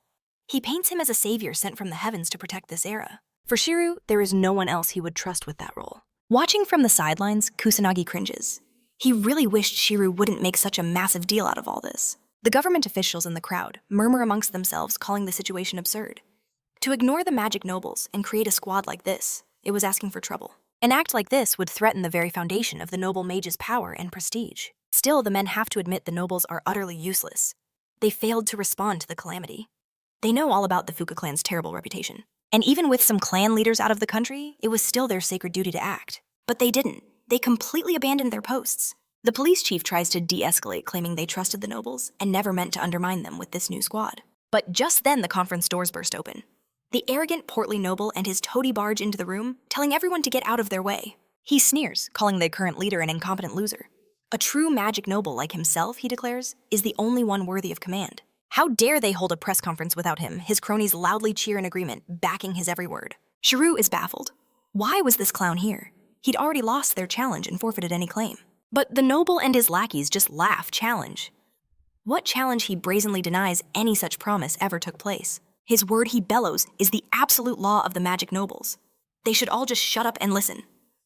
A reporter then steps forward, ready to ask a question. He arrogantly gives her permission. She then informs the entire room about reports that he didn't save a single civilian during the calamity. Instead, he selfishly dragged innocent people into his fights. She asks him directly, are these accusations true? The noble panics, sputtering that nothing of the sort ever happened. But it's too late. Other reporters shout him down, claiming they have concrete proof of his crimes. The officials are aghast. A magic noble, behaving in such a despicable manner? This was completely unacceptable. The safety of the citizens must always come first. They wouldn't let this slide. Terrified, the fat noble shrieks at everyone to shut their mouths. He refuses to accept any blame instead. Screaming that it was the civilians' fault for getting in the way of a great magic noble, he calls them all peasants, ordering them to be silent. Shiryu seizes the moment. Now everyone can see the truth. They all know how corrupt the current magic nobles have become. He declares that this is exactly why they need true heroes, like Kusanagi, to lead the nation and protect its people. Heroes who fight without a single selfish thought. Kusanagi, he proclaims, is the perfect choice for their squad leader. Shiryu points a condemning finger at the sputtering noble. They don't need corrupt cowards who care nothing for the people they are sworn to protect. The reporters erupt in agreement, siding completely with Shiryu as the police chief watches with growing concern. Utterly humiliated, the noble storms out, screaming that he would get his revenge, and to make every single one of them regret this day. Kusanagi forces an awkward smile as the bloated noble leaves. He was stunned Shiryu didn't hold back in the slightest. Yuka then pulls up the disaster footage that's now going viral online. She explains that the arrogant noble Fatsuo is getting absolutely slammed for his actions. A chill runs down Kusanagi's spine. The internet's speed is a terrifying power. Suddenly, Yuika's face turns pale. Seeing her expression, Kusanagi anxiously asks, "What's wrong?" "Our faces," she whispers. "They're all over the video." In that instant, Kusanagi's world shatters. His chance to stay hidden was gone. His only goal was to remain in the shadows, to never stand out. But now, he knew things were about to get incredibly complicated. A few days later at the meeting room, Kusanagi is shocked to find a massive crowd gathered. He stares in disbelief, wondering what's happening. Shiryu explains that the higher-ups are suddenly approving everything, and the number of volunteers has exploded overnight. With a worried smile, Shiryu admits it's all because of the press conference and how fast the news spread across the web. He then starts apologizing profusely for being so aggressive on camera. He knows he made a huge mistake and wants to make it up to Kusanagi. Our hero only wanted to train people, not be thrust into the national spotlight. Just then, Yuka appears from behind, gently taking his arm. She tells him he might as well get used to it. The world isn't going to look away from someone as special as him. What a pain, he mutters, hoping this will all blow over soon. That night, deep inside a shadowy den, a man is bound to a chair, his fate hanging by a thread. A cold blade presses against his throat. "Tell me everything," a voice hisses, "or this is your last breath." The red-haired man trembles with fear. When asked about the Black Mage, he insists he's already told them all he knows. He sputters that the Black Mage is just a kid, a young boy who can unleash unbelievably powerful magic. His captor isn't satisfied and drags the knife across his skin. "Everything," he snarls, "or the next cut will be your last." Overwhelmed by terror, the victim begs for his life. Then, through his panic, another memory surfaces. The man reveals that police are constantly swarming the Magic Academy, sparking rumors that the Black Mage might actually be a student there. He swears that's the last piece of information he has. The kidnapper seems to believe him, but his expression is one of utter disappointment. The captive, thinking he's safe, pleads to be released. Of course, the mysterious man assures him before plunging the knife into his heart. I'll free you from the grasp of life itself. The victim's body goes limp. Blood splatters onto the four-eyed man who recoils in fury. Filthy! He seethes, scrubbing the stain from his suit. Still, he got the lead he needed. The Black Mage is likely a student. A wicked smile spreads across his lips as he imagines the terrified screams of a young prodigy. I hope you're ready for me, he whispers into the darkness. Meanwhile, in Shinjuku, a masked Kusanagi lands silently. He defeats a monster with a single blow and scans his surroundings. He immediately spots two kids with a camera. They're filming the monster's corpse, calling it the latest work of the legendary Black Mage. One of them complains frustrated that he missed the chance to film the hero himself. Kusanagi sighs. He'd really hoped all the hype surrounding the Black Mage would have died down. But he was completely wrong. People were actively searching for him even in residential areas. And so were the police. At least he's glad the police force is finally handling disasters properly, a huge improvement from when he was first reincarnated. He thinks to himself that maybe people don't need the Black Mage anymore. But just then, something on the ground catches his attention. A group of thugs has a man cornered, demanding 10 million yen. They tell him to sell his organs if he can't pay. The man pleads he only borrowed 200,000 yen, but the thugs just call it interest as magic crackles in their palms. They move in to teach him a lesson. When Kusanagi appears in a flash, shielding the helpless man from the attack, the terrified guy seizes the opportunity and makes a run for it. Furious, the thugs glare at Kusanagi. What's this? You think you're some kind of hero? They lunge at him, but he decides to teach them a lesson in pain they'll never forget. In moments, they're on the ground beaten and begging for forgiveness. They promise they won't resist. The Black Mage wonders why the police still aren't cracking down on illegal mages. Suddenly, the thugs' eyes widen with dawning horror. It's the Black Mage. They start nervously whispering about the rumors they've heard. One of them mentions that the underground syndicates are hunting for him. They then realize with panic that they're trespassing on another gang's territory. Kusanagi overhears them. What organization? He asks coldly. The thugs freeze, trying desperately to play dumb. They swear they don't know anything, begging him to spare them. They promise they won't breathe a word to anyone about seeing him. The Black Mage watched them, his eyes cold. Just how much did they really know? He decided to offer them a deal. Their lives for their information. The thugs quickly agreed, one spilling the secrets of the Black Rebellion, an underground order of mages operating deep within the shadows. These thugs confess everything. Their grubby hands are in money laundering, even pulling the strings of the Yakuza and the Mafia. An organization called the Black Rebellion is the mastermind. Worse, their influence reaches the media, even politics giving them free rein to do whatever they want. With nervous smiles, the lowlifes admit a branch of the Black Rebellion is right here in this city. They were just trying to get recruited. He gives them one last beating for the road and leaves the filthy alley behind. Kusanagi recalls a warning from Sonata about the recent spike in the city's criminal underworld. So the Black Rebellion is the root of it all. A smirk plays on his lips. This could actually be interesting. He'll let his student self handle the monsters. But when the Black Mage comes out to play, he'll be the one to cleanse the underworld. First stop the Kabukicho branch. It's the closest target on his list. He arrives to find the streets swarming with shady characters all entangled in some sort of dirty business. He's almost impressed. The modern entertainment district is more alive with corruption than he imagined. A flicker of annoyance crosses his face. He focuses sensing for magic, but among ordinary humans, it's impossible to tell who belongs to the organization. He decides to change his strategy. Start by picking off the low-level crooks one by one. His first targets are a pair of drug dealers lurking in the shadows of a dark alley. They spot him and brace for a fight, but he dismantles them in an instant, demanding answers. They barely know anything useful, so he leaves them for the police to handle the cleanup. After a few more interrogations, he gets a solid lead. The organization's meeting spot is a bar called Western. The informant swears it's the truth begging to be let go. Kusanagi silences him with one last punch and departs, hoping the intel is solid. Meanwhile, at the Western bar, a stunning woman with purple hair takes a seat. The bartender approaches her. She slides a stack of cash across the counter, a payment for information. He pockets it, waiting for her to speak. The mysterious girl asks for the Black Rebellion's hideout, but the bartender just smirks. That's the wrong question, he says. A wave of unease washes over her. He leans in, correcting her. You should be asking what's going to happen to you now. Her heart plummets. It's a trap. She glances behind her and sees thugs rising from their seats. One of them sneers. They knew someone was snooping around, but they never expected it to be such a beautiful woman. She realizes she made a fatal mistake by trusting bad intel. The thugs lunge, but their leader gives an order. Keep her alive. Driven by desperation, she fights back, trying to carve a path to the exit, but a blast of fire magic strikes her from behind. She collapses to the floor, wounded and vulnerable. They laugh at her fighting spirit, deciding to have some fun with her. Despair crashes down as she silently apologizes to her brother for failing. Just as a thug reaches for her, the bar doors swing open, and our protagonist strolls in, stunning everyone. He pays no mind to the drama, walking straight to the bartender. Are the members of the Black Rebellion here? He asks calmly. A goon sneaks up behind him. Hey kid, do you have any idea what situation you just walked into? He lunges forward, spewing insults, only to be met with a single devastating punch. The thug flies across the room, slamming into the wall. He slumps to the ground unconscious. The entire bar falls silent as the thugs and the girl are left completely speechless. Their jaws are on the floor. The purple-haired woman knows instantly no ordinary human possesses that kind of power. How did he do it? She searches for a sign of magic and incantation, but she saw nothing. Not a single spell. Just who is he, she wonders. Kusanagi smirks. The intel wasn't a total bust. The bar is crawling with low-level mage thugs. He scoffs at them. Pathetic scum. Ganging up on a single woman is the best the Black Rebellion can do. Fear flashes in their eyes, but they try to stand their ground. After all, they still have him outnumbered. Their leader shouts the order, "He's alone! Everybody get him!" They believe their numbers will guarantee victory. A storm of fireballs erupts, but our hero simply dodges, holding back his true power. The purple-haired woman watches in disbelief. There's no way he can win against so many mages. Especially not indoors. He can't possibly use any large-scale magic in here. He's completely cornered. Panic rising, the girl screams a warning. Just run! Get out of here! But just as the flames are about to engulf him, his patience runs out.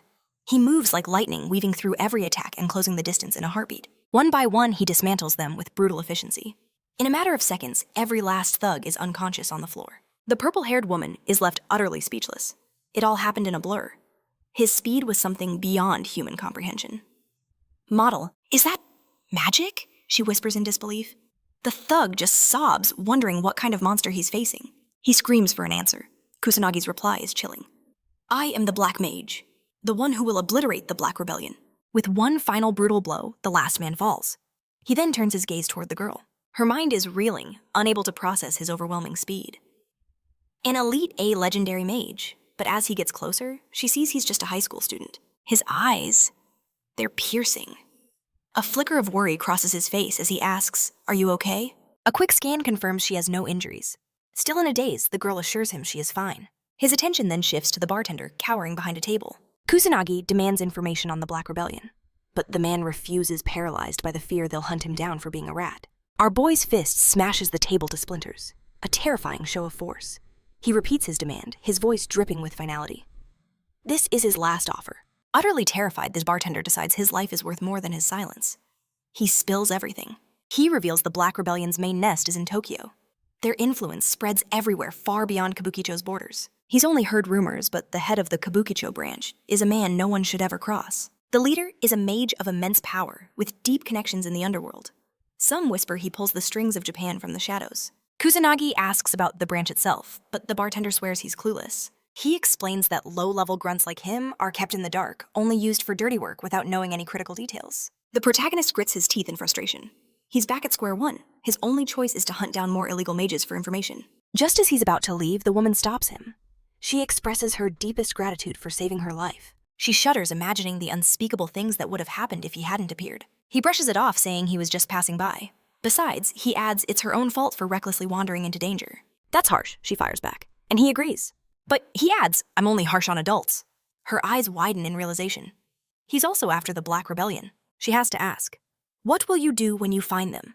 His expression turns to ice as he answers, I will destroy them. The sheer, unshakable resolve in his voice sends a chill down her spine. He intends to wipe them from existence. She knows he's strong, but can he do it alone? Realizing she can't either, an idea sparks in her mind. The woman makes her proposal. Then let's work together.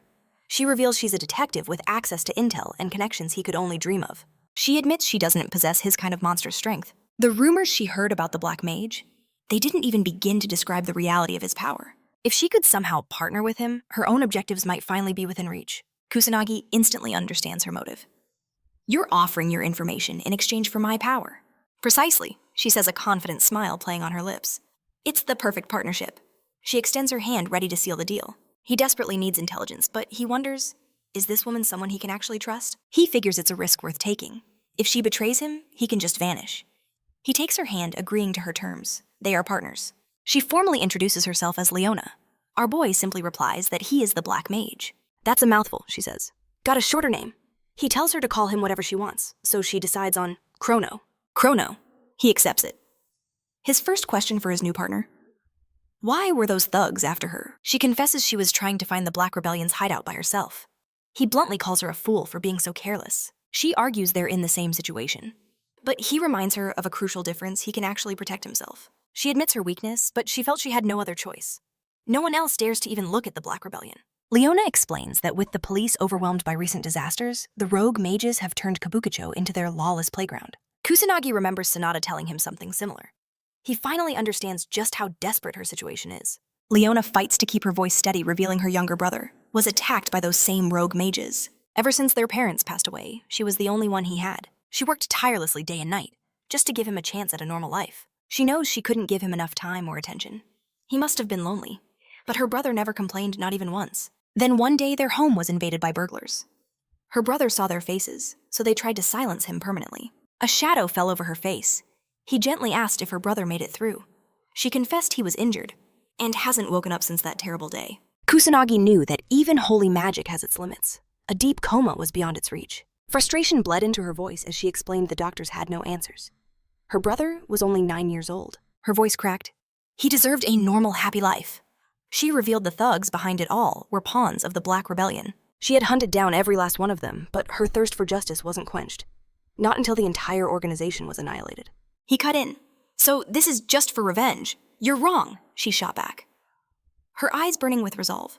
I'm doing this so no one ever has to suffer like I did. She admitted, her voice low, that she wasn't strong enough to do it alone. But she believed his power was enough to stand against the entire Black Rebellion. Kusanagi felt the truth in her story, but wondered if this was also a ploy to secure his loyalty. He smirked. She was a tough one, and he had a thing for desperate women. His tone turned serious. Just don't drag me down with you. But she fired back, assuring him she'd already located multiple potential hideouts. He shouldn't underestimate her information network. The list was just too long to tackle alone, and she suspected some were tied to the Yakuza, or even the Mafia, which is why she'd been so cautious. His eyes narrowed. Give me the locations. She hesitated, asking his plan. A cold smile appeared. I'm just going to pay them a little visit. She warned him of the sheer danger, doubting he could survive even with his immense strength. He just shrugged it off. It'll be fine. After all, I am the legendary Black Mage. She relented, but on one condition: she was going with him. He warned her it was suicide, but she was resolute even if it meant her death. He shot back. And what about your brother if you don't come back? She looked away. He'll get the insurance money. His voice turned to ice.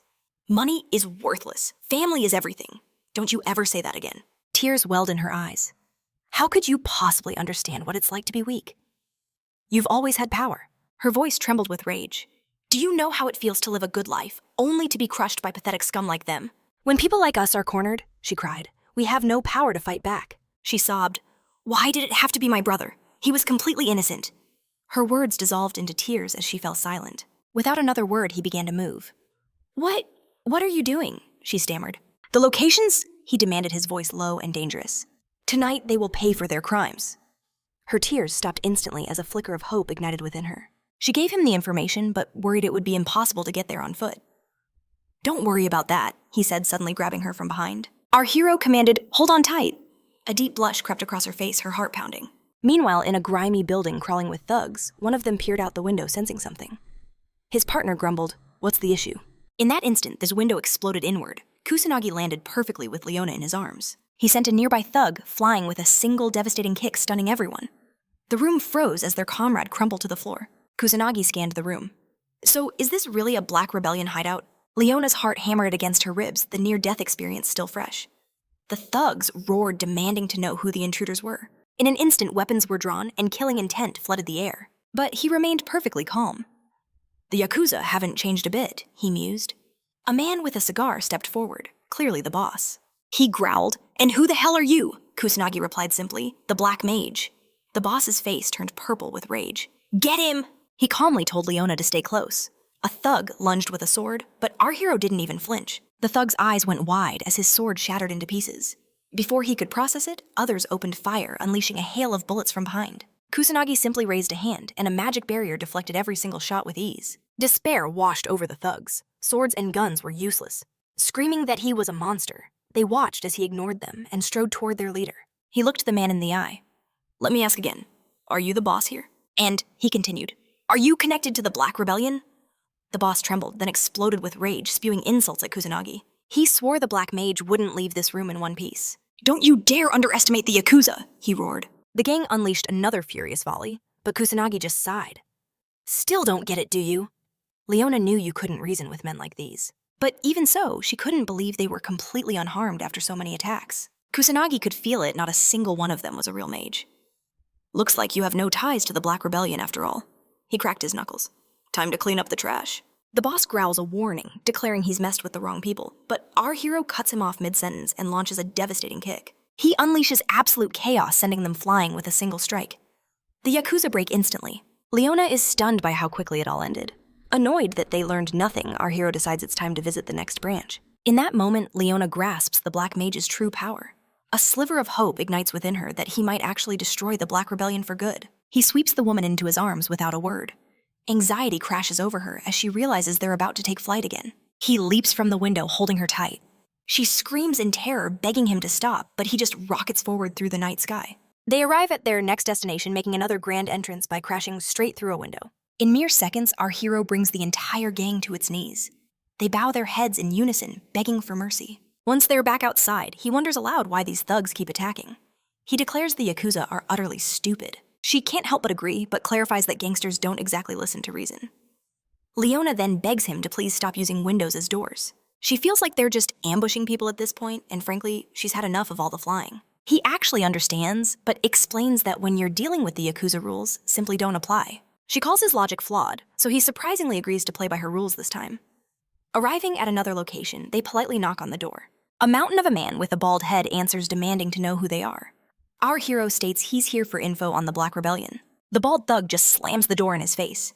Kusanagi's patience shatters, and he explodes the door off its hinges with a single furious kick. The gang members inside jump to their feet, questioning who'd be insane enough to raid their office alone. They demand to know which clan he serves, but Kusanagi calmly repeats his mission. He's only interested in the Black Rebellion.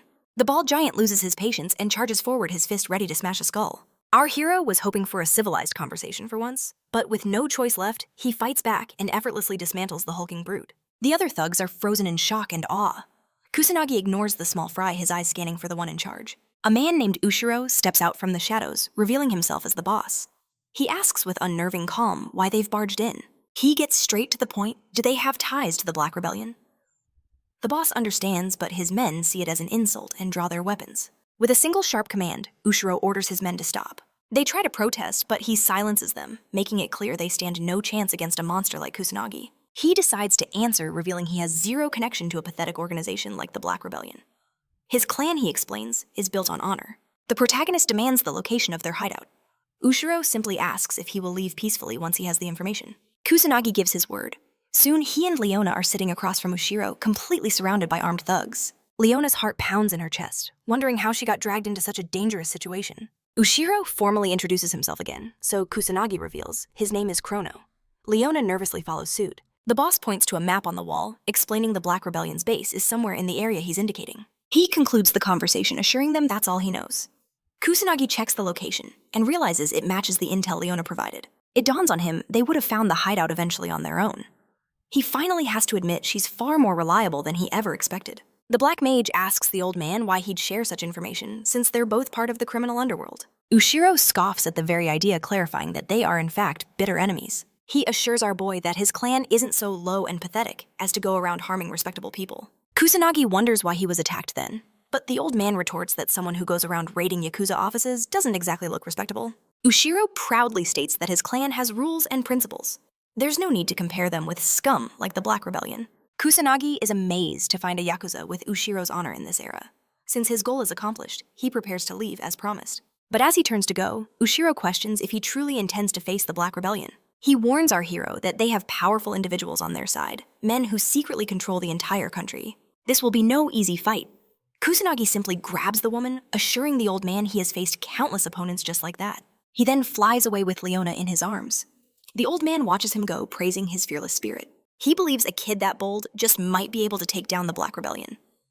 Meanwhile, in a random warehouse, a sinister deal is underway. One of the goons inspects a special weapon, assuring his boss of its quality. The red-haired man orders his men to hand over the money. Mysterious figures in black suits take the payment, and a handshake between the two leaders seals a dark new alliance. The man in the suit sneers, praising Japan, a paradise for scum like them. His partner agrees, calling it the perfect playground. But their laughter shatters as Kusanagi crashes through the window Leona held safe in his arms. Shock freezes their faces for a heartbeat. Then, in a flash, magic circles flare to life and steel is drawn. Kusanagi smirks. He's found his prey. He uses magic perception, confirming every last one of these Black Rebellion thugs is a mage. Even the mafia grunts have a few casters. Leona, quick-witted, slips behind a container, her phone already recording the entire scene. The red-haired leader demands to know who he is. Our hero sighs. He's getting so tired of that question. He declares himself the Black Mage and announces his plan to wipe the Black Rebellion off the map. His words are met with confusion, which explodes into roaring laughter. A mere kid thinks he can take them on alone. Their mockery is meaningless. He answers with a blazing torrent of fire, sending several grunts flying. He makes it clear this is just the beginning. Enraged, the thugs unleash a chaotic storm of magic, holding nothing back. But their desperate attacks splash harmlessly against his flawless, shimmering barrier. He knows their limit. Anything stronger than level 2 magic would bring this entire warehouse down on their heads. Direct combat spells would be inefficient against this many. The lackeys stare in disbelief. Their full-power assault did absolutely nothing. Even their bullets flatten against his defense. Panic sets in. What kind of monster possesses a power they've never seen before? Kusanagi can't help but feel disappointed. He hasn't even started using his real magic yet. Their growing terror is almost amusing. But then, a flicker of memory in the suited man's eyes. The special weapon. Their fear instantly turns to smug confidence. They warn him not to get too cocky, a change Kusanagi immediately picks up on. The thugs don their masks, revealing their trump card. Kusanagi's eyes widen in recognition, and he screams for Leona to get out now. She doesn't hesitate, bolting for the exit. A gas bomb arcs through the air, but his magic freezes it in place. It detonates, unleashing a cloud of toxic gas. The men grin wickedly. No matter how strong he is, no mage can survive this. They believe the fight is over, relieved that the Black Mage has fallen. They creep forward, eager to see the look on his corpse's face. But as the poisonous smoke clears, he's standing there completely unharmed. Their jaws drop in sheer disbelief. How is he still alive? He explains that magic can't nullify poison gas, but it's still just gas. All he had to do was use wind magic to create a bubble of clean air. He calls their plan pathetic. Did they really think a mage of his caliber would fall for such a simple trick? Terror grips them. They scramble for their phones to call for backup, but there's no answer. Kusanagi informs them it's useless. He reveals that every other hideout has been crushed. They are the last ones standing. Then, with a cold command to prepare themselves, he unleashes hell. A sense of satisfaction washes over him. Kabukicho's branch of the Black Rebellion is finally finished. His first thought is Leona. He turns to find her only to freeze. A new figure emerges from the shadows with Leona as his hostage. The newcomer seems impressed that our hero managed to handle everyone alone. He calls it impressive, a wicked smile playing on his lips as he proposes a little negotiation with the Black Mage. The moment Minato, the infamous Black Mage, neutralized the poison, and the last Black Rebellion thug hit the floor, he raced towards the exit to find Leona, but found her in the clutches of a sinister new mage. The villain demands Minato negotiate if he ever wants to see her alive again. Minato instantly analyzes the playing field. The distance is too great, and he can't reach her in time, unless he can create an opening. He prepares to cast a level 1 spell, but the man senses it, warning him not to try anything foolish if he values the girl's life. Minato is taken aback. This new enemy can perceive his magic activation. He acknowledges the man as a true opponent, and even compliments his sharp senses. Minato can tell he's holding back his true power, but even so, he estimates his magic level is around 40,000. This man is a high-level mage. Leona, crying, tries to apologize to Minato, calling him Chrono, but he cuts her off, promising he will save her. Annoyed at being ignored, the assailant tightens his grip, threatening to end Leona for real if Minato doesn't start paying attention. After a tense exchange, Minato de-escalates the situation, promising to make no sudden moves. Satisfied, the attacker finally introduces himself as Kagashuji, the head of the Black Rebellion's Kabukicho branch. He reveals his mission was to investigate the Black Mage to either recruit or eliminate him. Kaga admits he's tortured countless people connected to him, only to find that the legendary figure he was hunting was just a kid trying to take down a single branch. Frustration boiled over in Kaga, his grip tightening on the knife until its blade sliced into Leona's neck. He quickly apologized, not from guilt, but for the unforgivable sin of letting his emotions dull his weapon's handling. He even savored the sight of her blood, admiring how it dripped beautifully from the cold steel. Witnessing Kaga's complete lack of sanity, Minato cut straight to the point, demanding his terms for negotiation. For a moment, Kaga seemed to forget before a wicked grin spread across his face. He'd rather torture and kill Minato in exchange for Leona's life. Should Minato refuse or try to flee, he swore to kill her on the spot. With that, he forced an impossible choice, his life or hers. Without a single moment of hesitation, Minato agreed to become his plaything. Kaga howled with delight, mocking Leona. Isn't his courage just so admirable? But deep down, Minato knew the truth. His magic barrier was absolute. No attack could possibly harm him. So agreeing to this sadistic game was his best move. However, Kaga saw through the plan, demanding he deactivate the barrier, claiming his suffering would be meaningless otherwise. This shocking revelation made Leona's blood run cold. She finally understood how Minato had blocked every attack. A terrifying thought crossed her mind. What would happen if he truly lowered his defenses? Minato, however, was stunned that Kaga knew about his barrier. He cursed himself for being so careless and showing his hand so early. Despite the incredible risk, he dropped the shield. "Are you satisfied now?" he asked. Without warning, Kaga unleashed a first-level lightning spell aimed directly at Minato's vital points. Leona screamed for him to stop, but Kaga was completely lost in his own sadistic pleasure and refused to listen. After a relentless assault of crackling energy, Minato feigned unconsciousness, as Leona blamed herself for being too weak to intervene. Seeing his chance, Kaga prepared another attack while taunting her mercilessly. Determined to protect Minato at any cost, Leona tried to disrupt Kaga's spell, but he instantly saw through her desperate plan. He knocked her to the ground with ease, belittling her. "You are a weakling who doesn't know her place.